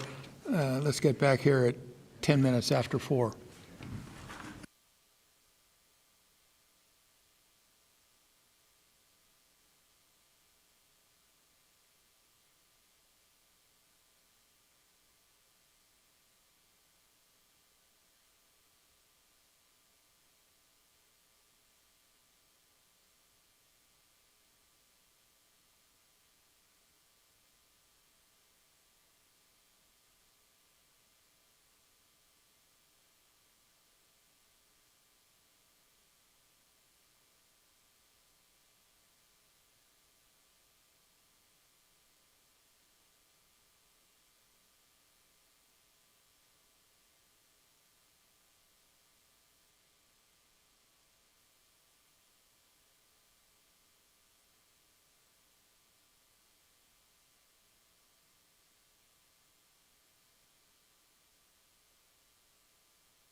Okay, we'll bring the meeting back to order.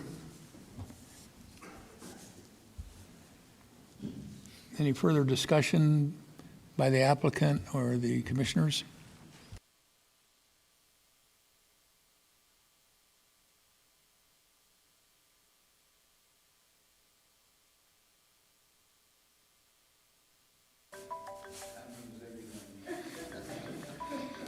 It's a new phone, and I haven't quite figured it all out.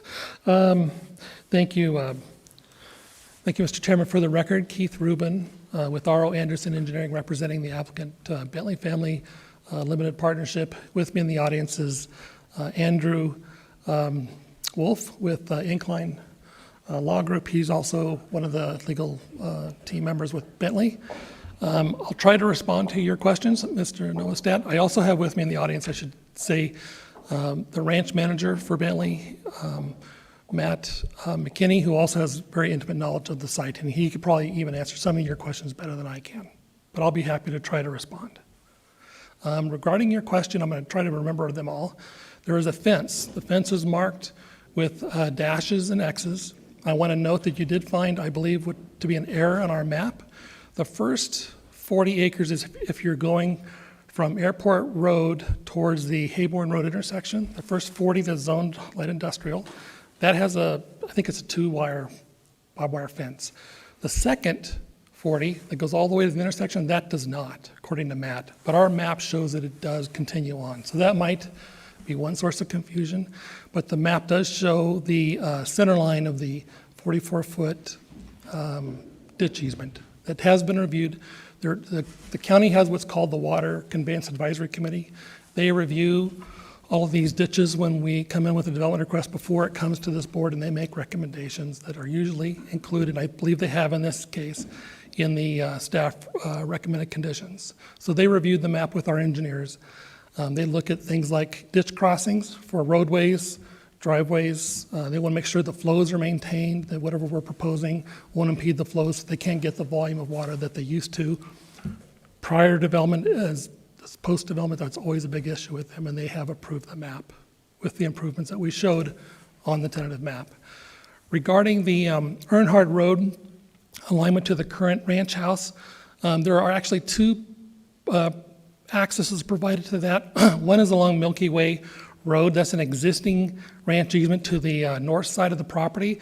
We would, in all likelihood, use that and stop and discontinue use of Earnhardt to serve that existing ranch house on the A19 property.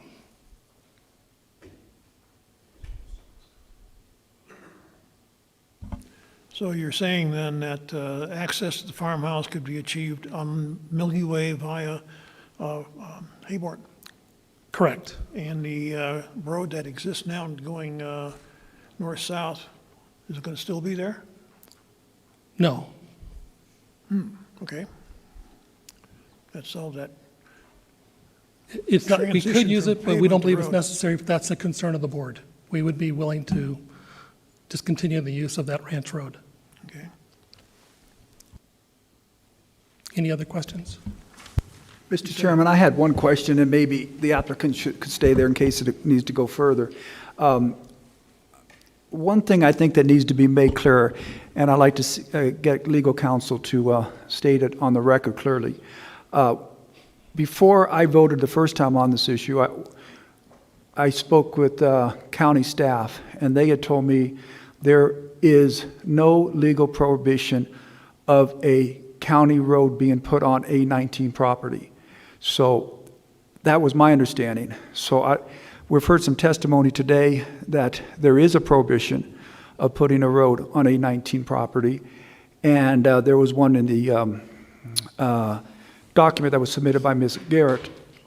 Starrett, I'm sorry, that said there was. So I would ask you, Doug Ritchie, is there any prohibition of having county road put on A19 property? Chairman, if I may. Thank you. Doug Ritchie with the Douglas County District Attorney's Office. To be clear, a road can be built on A19, light industrial, any kind of zoning. The only question is it has to meet the county's design standards. So to say, a county road on A19, what you're saying is, can a road be built on A19? Yes. Can it be offered for dedication to the county? Yes. Depending on how it's built, the county may say it doesn't meet our design standards, but if it's built to the required design standards, then yes, a road can be built on A19 zoned land, offered for dedication, and accepted by Douglas County.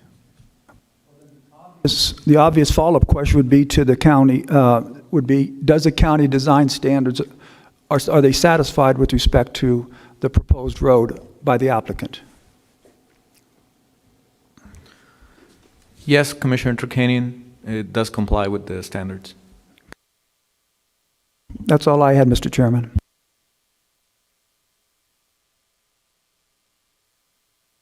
I have one comment, and it's not directly related to this project, but in another way it is. One of the things that's disappointing, I know that Mr. Bentley is a strong advocate for the environment, and what we're going to do is we're going to lay down a bunch of asphalt and cement, and that doesn't help to recharge the aquifers. And with this project and people and businesses being in there, it's going to put additional demands on the aquifer that they'll probably from the county. And these are the things we're up against. So Mr. Bentley just had some acreage approved for R5 and some homes to be built out there. So these are the things that are disappointing. It has no bearing on the project and the validity or the legality of it, but it's just disappointing that we have to take that into consideration. And it's things like that bother me, because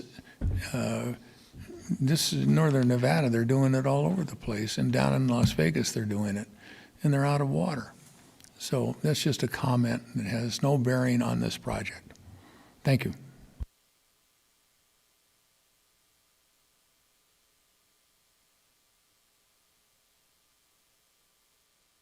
Any further comments? All right. Take it to a vote. Yeah. We're going to need a motion. I'll make a motion that we approve the application. I'll second. We have a motion by Commissioner Tarkanian, a second by Commissioner Rice. All those in favor signify by saying aye. Aye. Aye. Any opposed? The motion carries 5-0. Thank you, gentlemen.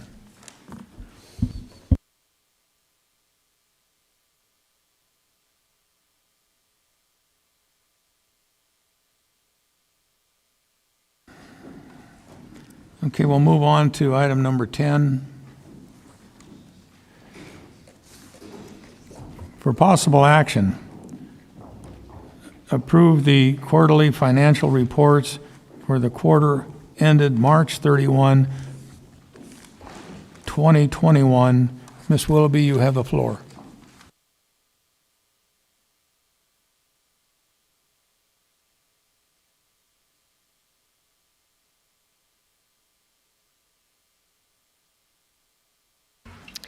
Terry Willoughby for the record. The first item is the quarterly financial report. We first started doing these in fiscal year 2018-19, and they sort of went on hiatus. And it's designed to be informative for both the commission and the public. It will be up on the county's website, and we'll distribute it via social media to all stakeholders. I'd be happy to answer any questions. We typically report on general fund and room tax fund. Those are considered our two major funds in our annual financial report. And that's really it. I'd be happy to answer any questions. Are there any questions?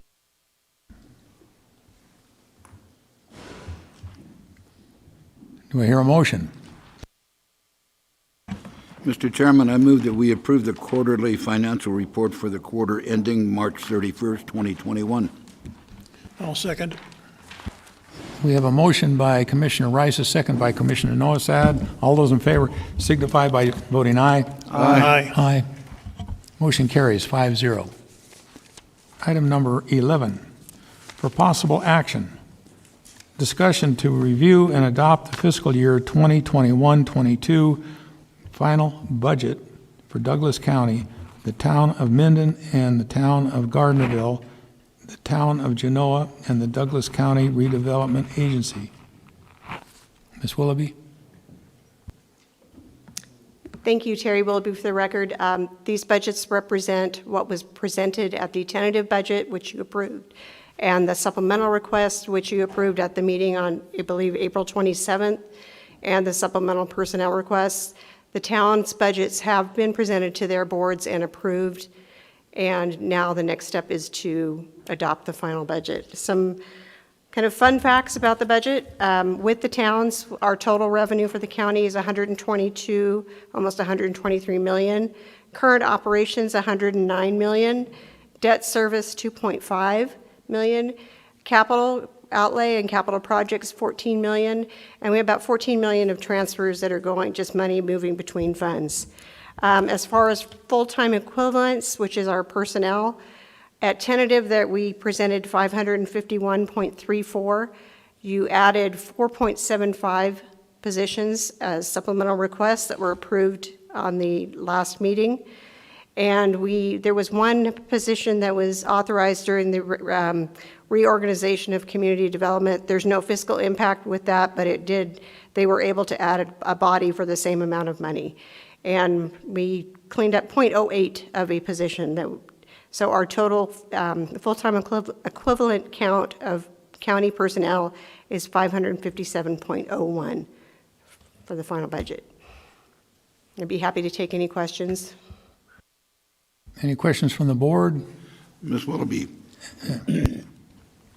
has there been any significant change that we need to be aware of in the budget that has occurred between the time that we spent 3 days going over this and now? Terry Willoughby, for the record. No, sir. The changes were what was approved at the tentative when you approved all those supplemental requests and the capital improvement projects. Those have been rolled into the budget. Those are the significant changes. So you saw all of those already and approved them. And routine personnel changes, like if someone between tentative and final got a merit increase, I try and adjust that in the final budget so it's as accurate, but that's not significant. Commissioner Gardner? Ms. Willoughby, if we had any desired changes to this budget, would now be the appropriate time to do that, or do you have more to present before we do that? Terry Willoughby, for the record, I had not planned on doing a full presentation since you've seen it several times. I would advise the board that if there's changes here today, that it might require another special meeting to bring those changes back. We have to we're required to file the final budget with the State Department of Taxation on or before June 1st. Ms. Willoughby, if we made a change that remained in balance, would that cause an issue? I'd have to, Terry Willoughby, for the record, I'd have to hear the change and we could discuss it at that time. Okay, so Mr. Chair and fellow commissioners, I have looked at this budget, and I've chatted with Community Services Manager Scott Morgan, and there is a capital improvement project that's sitting out there that is delayed for about a year to 2 years for lack of funding. And that is what I feel is an area that is critical to the health and safety of our citizens, and especially those in the Tahoe Township. And that is the Community Services desire to install a backup generator and the appropriate weather-proof housing at the Kale Community Center. And I think that's an important item that needs to be addressed sooner rather than later. And so what I would suggest and what I would propose to my fellow commissioners is that we go ahead and fund that. I talked with Mr. Morgan, and he indicates that that cost is right in the neighborhood of $300,000.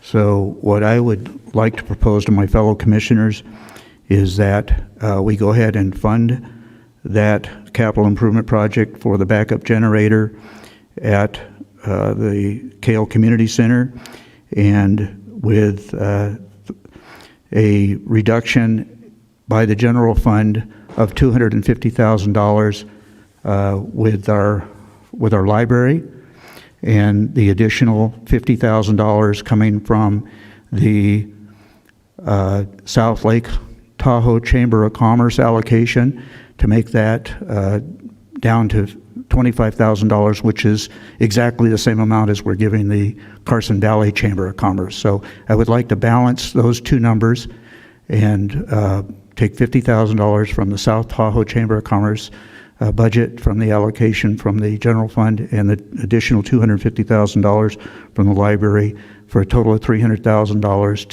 to bring that CIP forward and put a backup generator and appropriate weatherproof housing in the Tahoe at the Kale Community Center. And that's what I would like to propose. Is that a motion? I'll make that in the form of a motion, and hopefully I can get concurrence out of Mr. Rice in that, since this affects his district. Commissioner, I was considering this, but I had no idea that we were going to short the South Tahoe Chamber by that amount of money, and I'm unwilling to do that. Mr. Chairman, can I ask a question? Commissioner Tarkanian? Who would have the reasoning of why we're giving the South Tahoe Chamber so much more than the Carson Valley Chamber? Mr. Chairman, point of order. A motion was made. We didn't get a call for a second, and now we're discussing it. We're a little bit out of joint here. So would you care to propose your motion in a way that could be recorded by the secretary? And then we'll go from there? Yes, sir, Mr. Snowsat.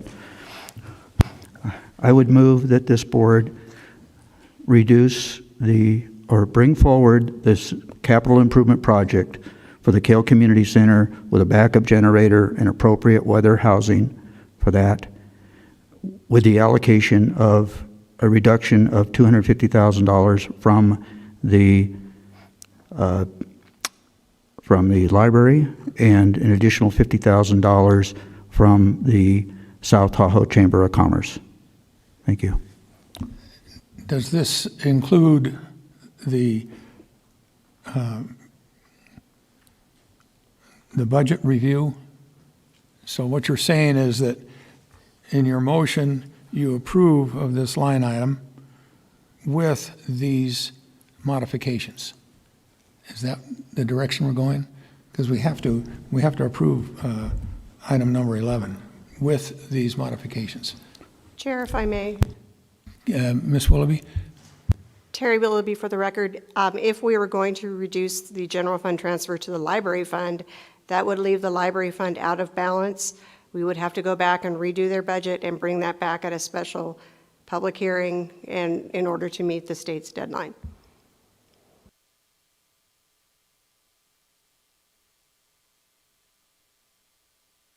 Does that mean any amount that is changed with the library fund, we'd have to have a meeting?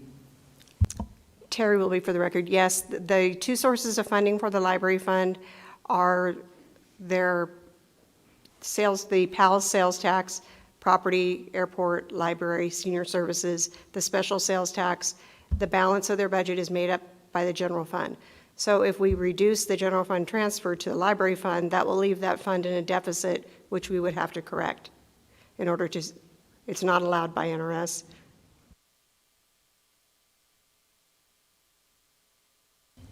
I still think we lacked a second on this yet to be discussing it. So, Well, I find it hard to be able to second something or vote on it if I don't know a couple of these questions. So is the rule that we can't discuss this until a second is done? The purpose of a second is to open the floor for discussion. At that time, you can ask your question. Checking with Doug Ritchie, but if that's correct, then okay. Mr. Ritchie? Chairman, thank you. Doug Ritchie with the Douglas County District Attorney's Office.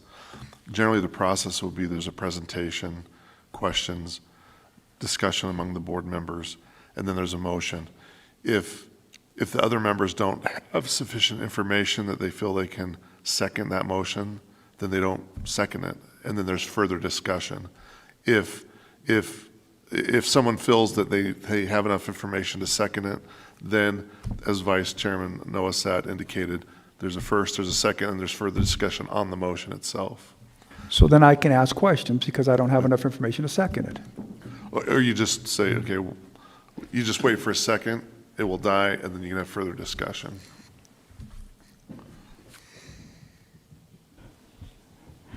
Mr. Gardner? Mr. Chair, thank you.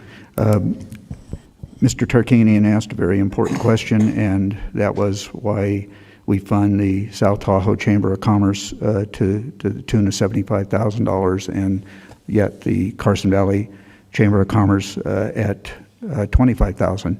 And when I asked this question back in April, it was my indication that because the Carson Valley Visitors Authority was working through the promotional aspects of the entire Carson Valley, we, at some point in time in the past, reduced our allocation to the Carson Valley Chamber of Commerce. I would contend that, and yet the South Tahoe Chamber of Commerce gets $75,000 because they're promoting the lake. However, when I look at that, I also look at the TOT and the TLLT tax that goes to the Lake Tahoe Visitors Authority to the tune of almost $1 million a month. $1 million a month, okay? So it seems to me like they got plenty of promotion up there and don't necessarily need the additional promotion by the South Tahoe Chamber of Commerce. So that's why I suggested that we make those two numbers commiserate, similar, at $25,000. And I was looking for sources of balancing this with to get this CIP project that I feel is extremely important for the Kale Community Center. And that is to the tune of, as I understand it from talking with Scott Morgan, $300,000. So I didn't want to deprive or take all that money away from the library, but so I thought that to balance those two numbers with the two Chamber of Commerces to get $25,000 each, and then the $250,000 because the PALS money is going to take the library budget better than what it anticipated, that we could take it from there. So that's where I came up with the two numbers in order to get to the $300,000 required for this backup generator, and it's not the backup generator that's so much the cost, but the weatherproofing of the structure that's required in Tahoe because of the weather that occurs up there. And being a public facility up there, that Kale Community Center is extremely important to those folks up there and should be available to them 365, in my opinion. So that's why I thought it was important to bring this forward. So that was the whole purpose of my motion. Mr. Chairman. Commissioner Rice. I will be the last one to argue against putting a generator at Kale Park. Trust me.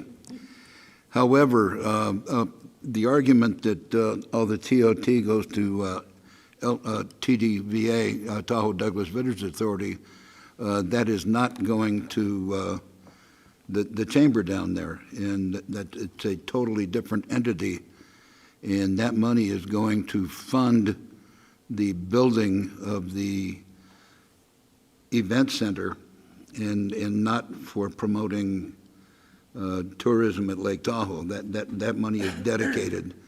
So as much as I would like to see the generator at Lake Tahoe, I'm not willing to slash the budget for the chamber. Mr. Chairman, could I ask Commissioner Rice something? Commissioner Tarkanian? So why do you believe there should be such a disparity between the two chambers? And again, I'm trying to learn, so just educate me, please. Mr. Tarkanian, we don't know. It's like we were paying $150,000 a year to rent the center up there for our meetings in the past, and nobody could really explain how that ever came about. Actually, So, if I might, Chair. Ms. Willoughby? Terry Willoughby, for the record. Part of the reason for the disparity is the Carson Valley Chamber gave away, they do not promote tourism in the valley. That's why they don't get TOT. There are legal restrictions on the use of room tax funds, and to transfer the use from tourism, which is what Lake Tahoe Chamber does, if you go to their website, they still promote tourism. The Carson Valley Chamber does not. That's why they do not get room tax money any longer. The two visitors, Carson Valley Visitors Authority does, Carson Valley and the Tahoe Visitors Authority does, and the Lake Tahoe South LTSCC, Lake Tahoe South Chamber, because they promote tourism. And you look at their websites, and this is actually set by resolution each year, so the board will have a chance to hear this, and we will bring back the background information on it. Thank you. That answered my question. Thank you. Okay. So, if I understood this correct, LTVA promotes tourism, and the Tahoe Chamber of Commerce promotes tourism. Is that what I heard? Terry, for the record, there was an agreement a long time ago, which we'd have to dig up the history, that the Valley Chamber gave up their tourism activities and gave it strictly to the Valley Visitors Authority. Correct. So you're correct. So we have two entities up at the lake allegedly promoting tourism. And this is typically not the mandate of the Chamber of Commerce. They promote business. And there's a substantial amount of money that just is going to the Tahoe Chamber in conjunction with what LTVA is getting. It seems exorbitant, the amount of money they're getting.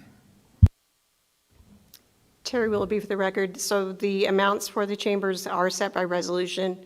The amounts for the Visitors Authority are in NRS, which we can't change. So there's some very strict requirements about the distribution of room tax, and we could certainly bring back a full presentation on the program and for the board's information.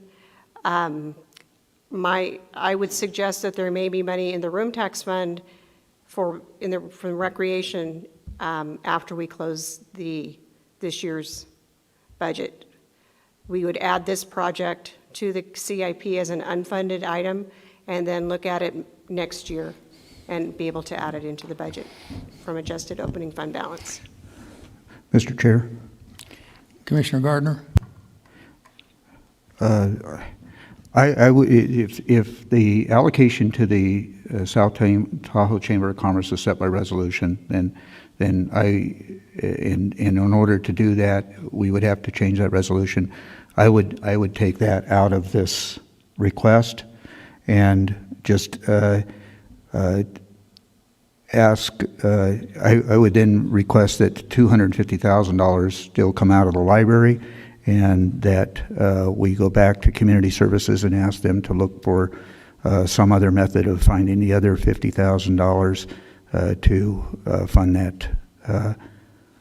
that generator and the appropriate weather housing, if that would be acceptable to Mr. Rice.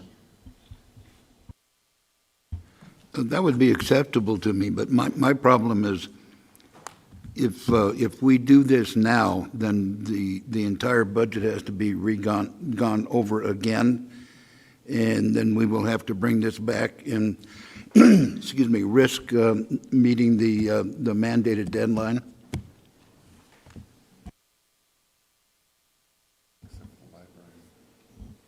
Okay, so we've got two issues that are at hand, and that is a resolution that was established sometime in the past that needs to be addressed, and throwing the library budget out of whack. Mr. Chairman.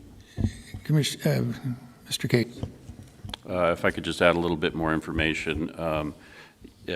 Yes, we would have to have a special meeting for the library budget, because if you remove the funding, the expenditures are out of balance. So they would have to find where to cut to balance the budget. I also want to make sure the board is aware. I recently talked to Director Morgan about the generator project. That project was not on the CIP list that was reviewed by the board. It is on their long-term CIP plan, but I'm not sure, through some miscommunication, it did not get on the board's list. But I just want to clarify, he did provide that project sheet to Ms. Willoughby and myself, and it is not a $300,000 project, it is a $450,000 project.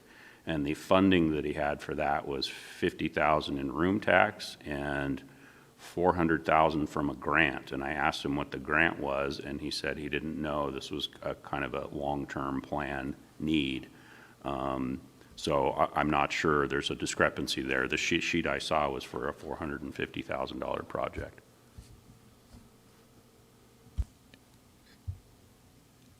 Hence, we have a situation that is pretty convoluted. Let's stick with the action item as it's presented, and then we'll bring some of these things back after the budget has been settled and for next year. That's the way I'm Then, looking at it. Mr. Chair, I have a motion to make. Okay.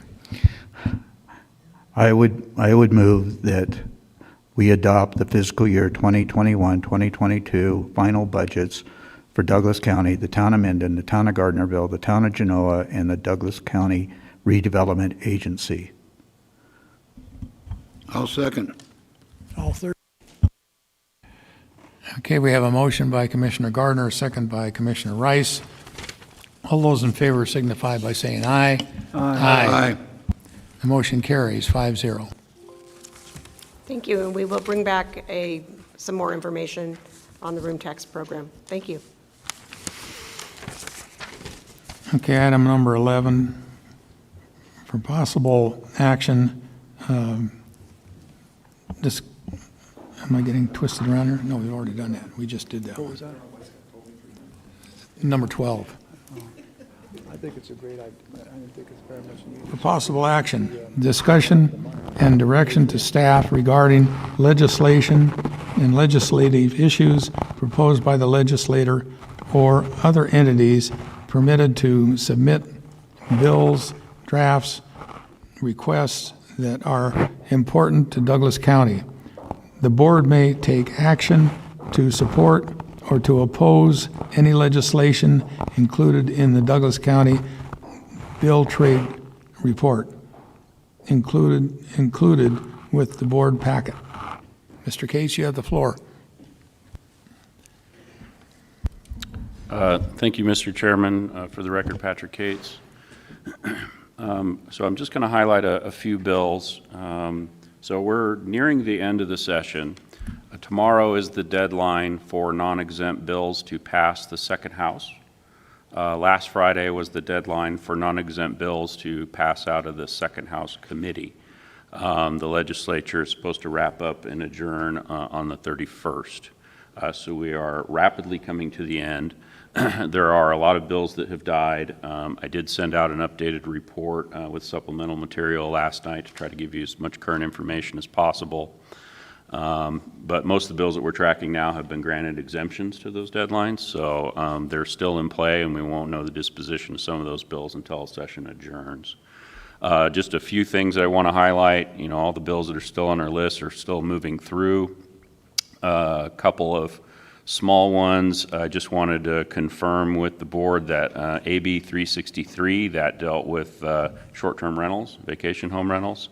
As I talked about in our last meeting, there was a conceptual amendment to make it a Clark-only bill, but that didn't get a work session and approved until the 18th, but that indeed got approved the way we were anticipating. So it's still a Clark-only bill and doesn't interfere with our program at all.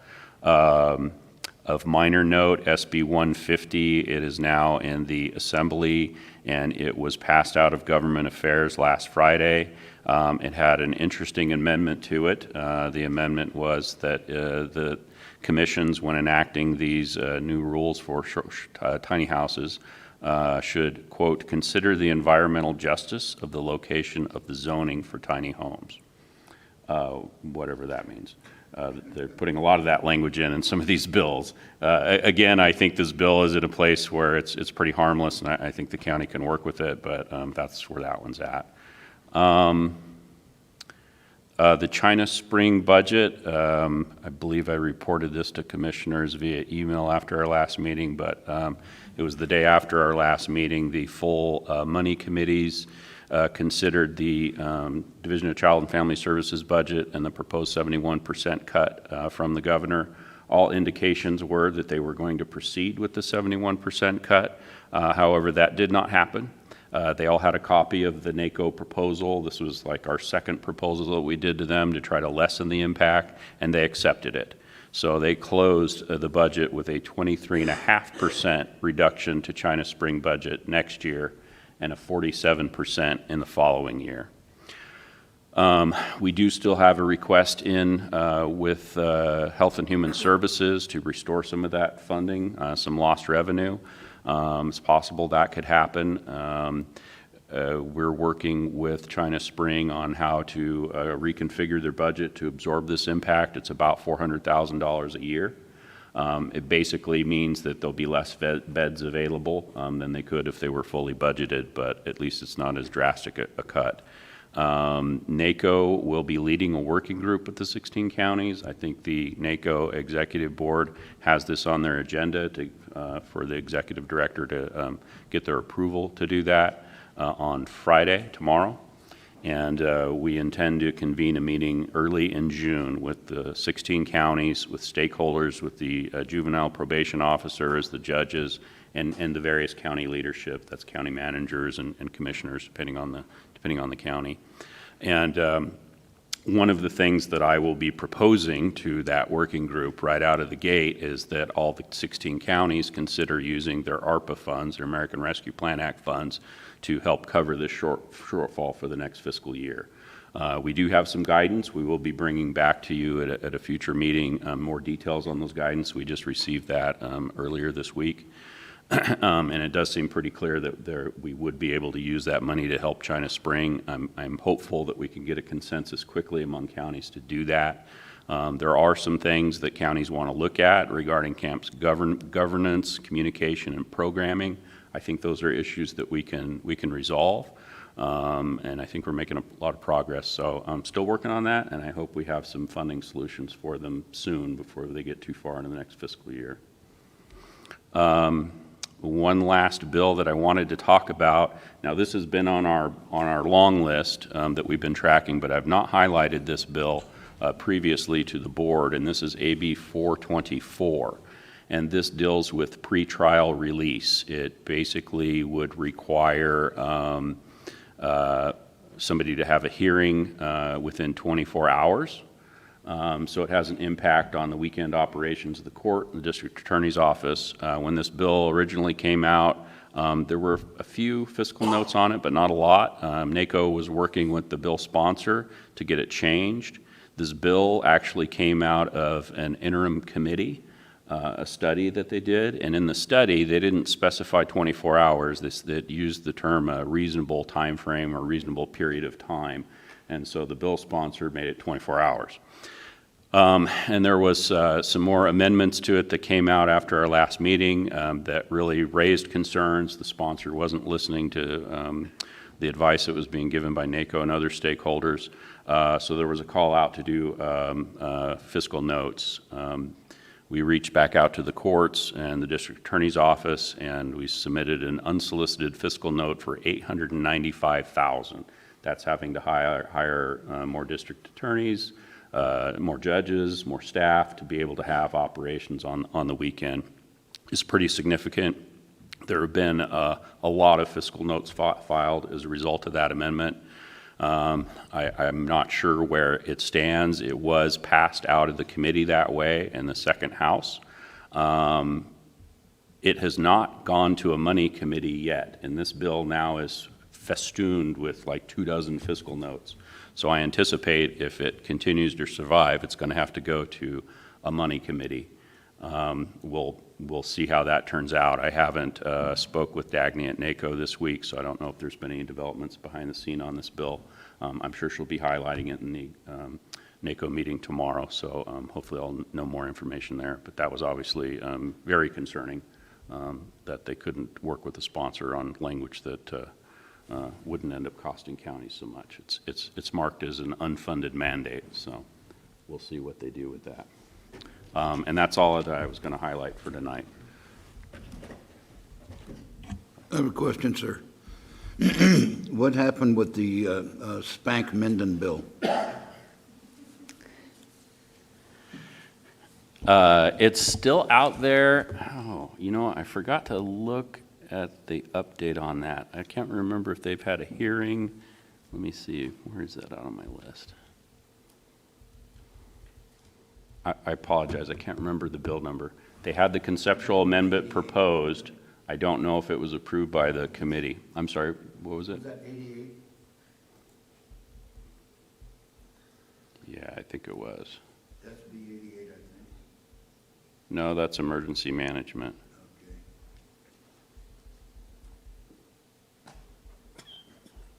I apologize. I've lost track of that. It's probably in here somewhere. I can't remember if they approved the amendment and moved it out of committee or not.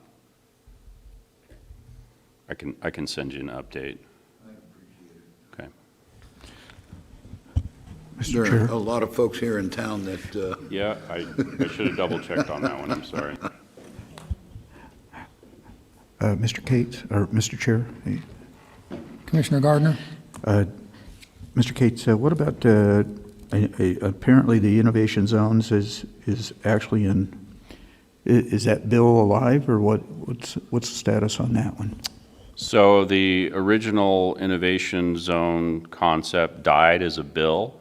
They did come out with a bill to create an interim study to look at the concept of innovation zones, not specific to the actual project that was being discussed as part of that bill.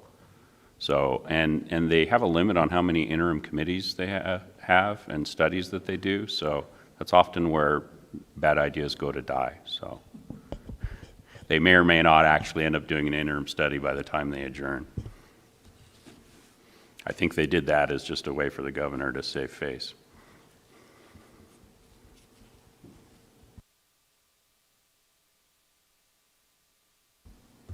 Thank you, Mr. Cates. Item 13, for presentation only, reports, updates from county commissioners, members concerning the various boards and/or commissions that they may be a member of or liaison to, meetings, functions that they have attended. Anybody have any information?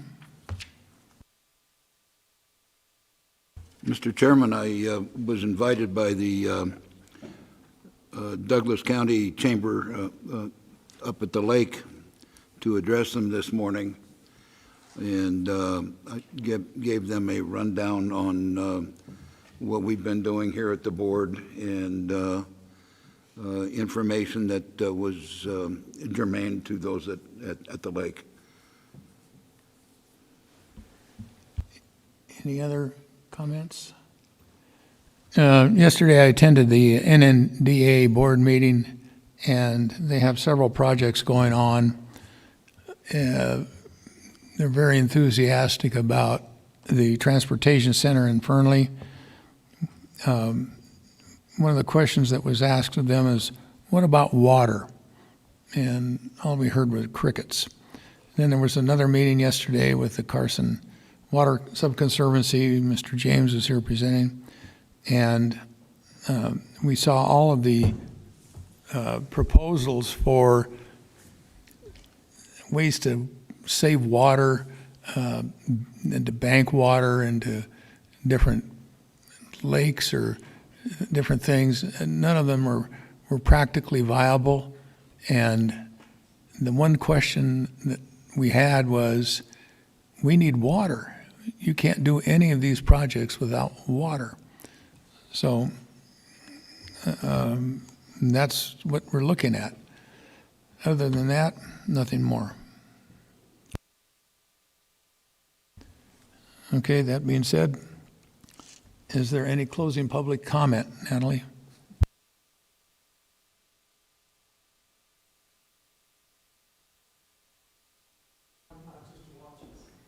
This is how important this is to me, Commissioner, and to a lot of people up there. And please state your name for the record for the clerk. I'm sorry. For the record, Janet Murphy. So do I get longer than 3 minutes? Oh, nobody's here. No, I'm just kidding. I gave you a handout. I'm on the fire board up at the lake. I gave you a handout, and it's for 2 months. And I wanted to, because I don't have enough time, I didn't have enough time earlier. But if you see on that first page, can you see, at the very top it says staff monthly time per activity report. This is the fire department on all of the things that they do during the month. And you can see the one that's the most time that they apply to is VHRs. VHRs is 25%. That was in the month of March, right? So if you look at the pie down below, and it shows you the fees collected, which was 11.7. Well, I didn't put this in your packet, but in that month, the salaries, as far as the total salary for the fire department, was $198,000. So hypothetically, if it was $200,000, that means that's $50,000 that was exhausted on VHRs, but we only got $11,000. So, and if you can see, I wanted you to go to the next month, which was April, and that was still the highest also in that month on every item that they had to do. That was 18%. It was more than meetings, office work, plan review, training, business inspections, projects. It's always the higher amount, but we're not, we're at a loss. I mean, we're at a loss, I'm just saying, in the fire department, in the utility department. It's just, I don't know how strongly I can stress the loss that we have because of vacation rentals. You know, I talked to former casino owners, and I'm sure you know who they are. They're up there at the lake, and they were saying how it always been the locals that helped them survive. It was never, and because they want to eliminate VHRs also. And so I'm speaking on their behalf. And they've always said it was the locals. It's the locals that's always had them survive in the down seasons. It was the locals that kept them surviving because we didn't have VHRs for years and years. So it's always been the locals. And if you want them to come here, they'll tell you that as well. Also, I wanted to touch a base on as far as when you make your decision making. I know there's been the pandemic and you haven't been able to have your meetings up at the lake. And as far as I know, I understand the cost as far as the transportation area. But being on the board, I asked yesterday if you can use the fire department. And they're open to it. I mean, that's no cost. So you can have a county commissioner meeting at there, or the Kale Center, or even the library up there, which is, all owned, some of those areas by the county. So I would strongly suggest, since this issue is pertaining to the Tahoe Township, any decision-making, I would hope to be transparent, would be done up at the lake. So these people have the opportunity, to have a say-so in their backyard. And again, when it comes to property rights, what about the people that bought into residential? If you legally break it down, residential means where you reside at, not visit, but where you reside at. And that's what people bought into. So they know their neighbors, they trust their neighbors. And a business legally is for profit. Businesses are commercial. That's why these areas were zoned in the first place. The biggest ticket item that people purchase in a lifetime, number one is their property, is their home. Number two is their vehicle.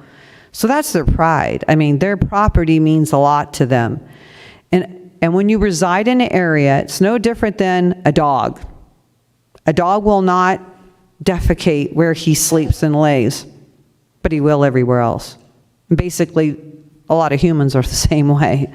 When people live there, they're going to take pride in where they live. And also the fire hazard as well. We have one way in Lake Tahoe and one way out. So that is also a very high risk. But the utilities cannot keep up with the demands. So we have 19 sewer stations on that lake. And we get high wet wells all the time. We get blockages all the time.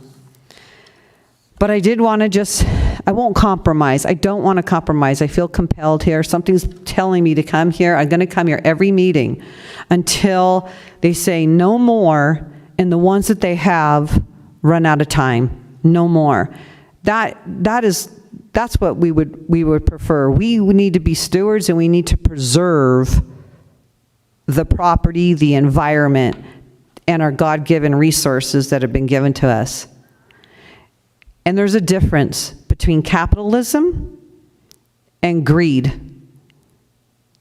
Does anybody want to take a guess at what the difference is? Capitalism is when, yes, you have something, but you're giving back also to the community.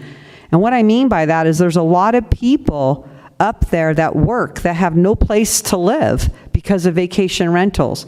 You hear it down here all the time, and I know a lot of you were proponents as far as there's nowhere to live down here. We need to have fair housing. Well, there's nothing up there. How are those people going to work and live in their backyard? They don't. The people who work in the casinos, even two of my employees, their houses turn into vacation rentals, and now they can't live up there. They have to find means and down in the valley. And when you're talking about a sewer spill, you have to get there. You have a certain amount of time before it dumps into our national treasure. So I'm urging you, I am pleading with you from above to please take care of our God-given resources. It's no different than what you want to do down here. You want to take care of it. You're going to destroy it, deplete it, defecate it, degrade it. I can probably go through a whole list of Ds. All I'm asking, I can't think of one good reason why we have them. We didn't have them before, and we always survived. And you're going to lose what you have up there. That national treasure is going to become a national disaster, all because of greed. And as long as we allow it and we support it, then we're no different than the ones that are greedy. Thank you for your time, and thank you for allowing me the extension of time. And I just want you to realize I don't stay here. I mean, I'm supposed to be talking to Rick, one of your engineers right now, by the way, because there's a cave rock issue going on up there. But I stayed here because this is really, really important to me. And Wes, he's my neighbor. He knows. I bought next to the forest for a reason. because I love it. I embrace that environment. I would not have ran for office over and over again to preserve the Tahoe Township, because I know the people down here, it means just as much to them when they have people to come visit or stay with them, they take them up to the lake. So I hope you factor all those in and ponder it, because I will not compromise that lake, that environment, nor my character. But will you? Thank you. Can you make sure to turn any paperwork that you gave to the commissioners to the clerk? We need a copy for the clerk. Mr. Chairman. Thank you, Ms. Murphy. Mr. Chairman. Mr. Cates? May I make a public comment? Yes. I just want to mention that AB 88 was amended and passed out of Senate Education on May 12th, last Wednesday, with the amended language regarding sirens. It looks like it is scheduled to go to the floor of the Senate tomorrow. That's the deadline. There's no exemption on this bill. So if it does pass the Senate, then what will happen, this language was amended in the second house. So they will have to go back to the Assembly for concurrence. If the Assembly doesn't concur, then they will have to have a committee where they will discuss it and make a decision on the bill. So it's not over yet, but I just wanted the committee to be aware that that language was incorporated in the bill. Thank you. Unbelievable. Well, if there are no further comments, this meeting is adjourned. Wait, sir, we have Zoom public comment. Wait, public? Natalie Wood, for the record, we do have 2 people on Zoom for public comment. Our previous public commenter was given 9 minutes, so I assume we have to give that same amount of time if they do want that much time. So I'll go ahead and start with the first one. Mr. Chairman, I'm going to have to excuse myself in 5 minutes. I have to pick my son up in Carson City, and I can't leave him by himself. And I thought that this meeting was going to be over earlier. Thank you. Okay, go ahead. So I'm sorry, but the time limit is your discretion. You don't have to give everybody 9 minutes if you don't want it. For the timer, sir, Chairman, what would you like me to do? 3 minutes.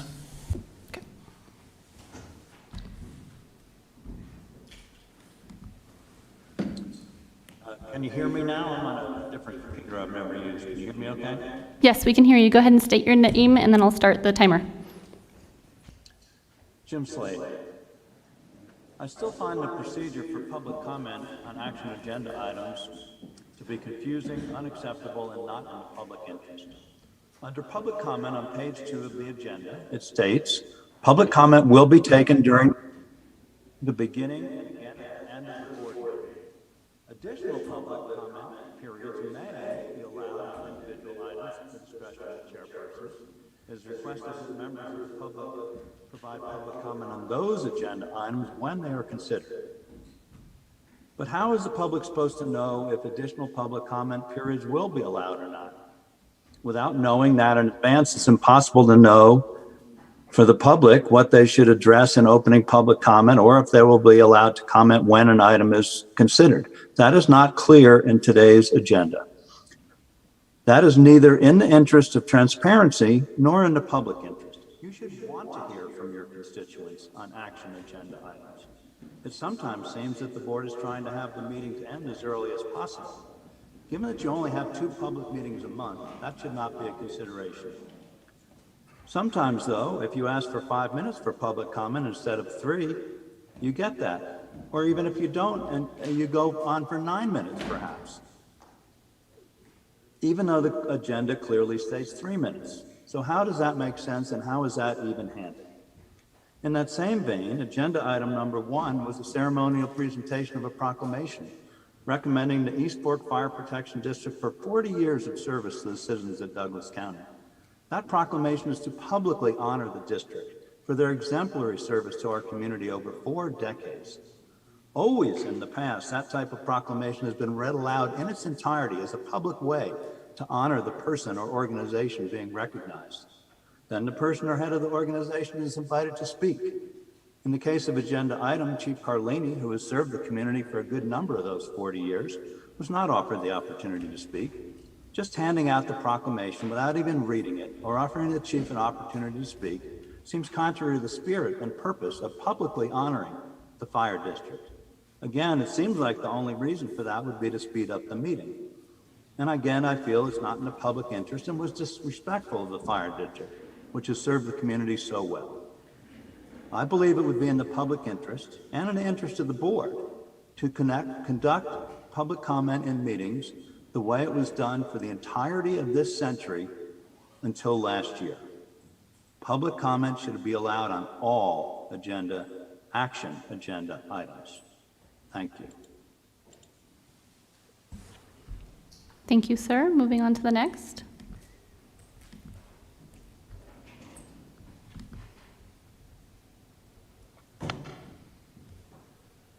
Hi, Ellie Waller, LFPR. I agree with everything that Mr. Slade just said. Meaningful public comment on action items where we don't get to participate cannot be done in 3 minutes before the meeting. I turn in diligently written comments. Not everybody reads them online, so the public participation is an essential component. I found it very strange that there was no public comment on any item today. Can the chair or the county manager or whoever decided that we weren't doing this provide a better explanation for future meetings on our public right to participate? I could go into comments about the water conservation. I could go into comments on the VHRs. Again, I know the VHR was just for presentation today. Are you going to allow public comment, which we know is going to be extensive when you do this? I've supported the staff. I've agreed with the staff. I've applauded the staff on the VHR, but it doesn't mean that people don't have a right to participate in that process. Thank you.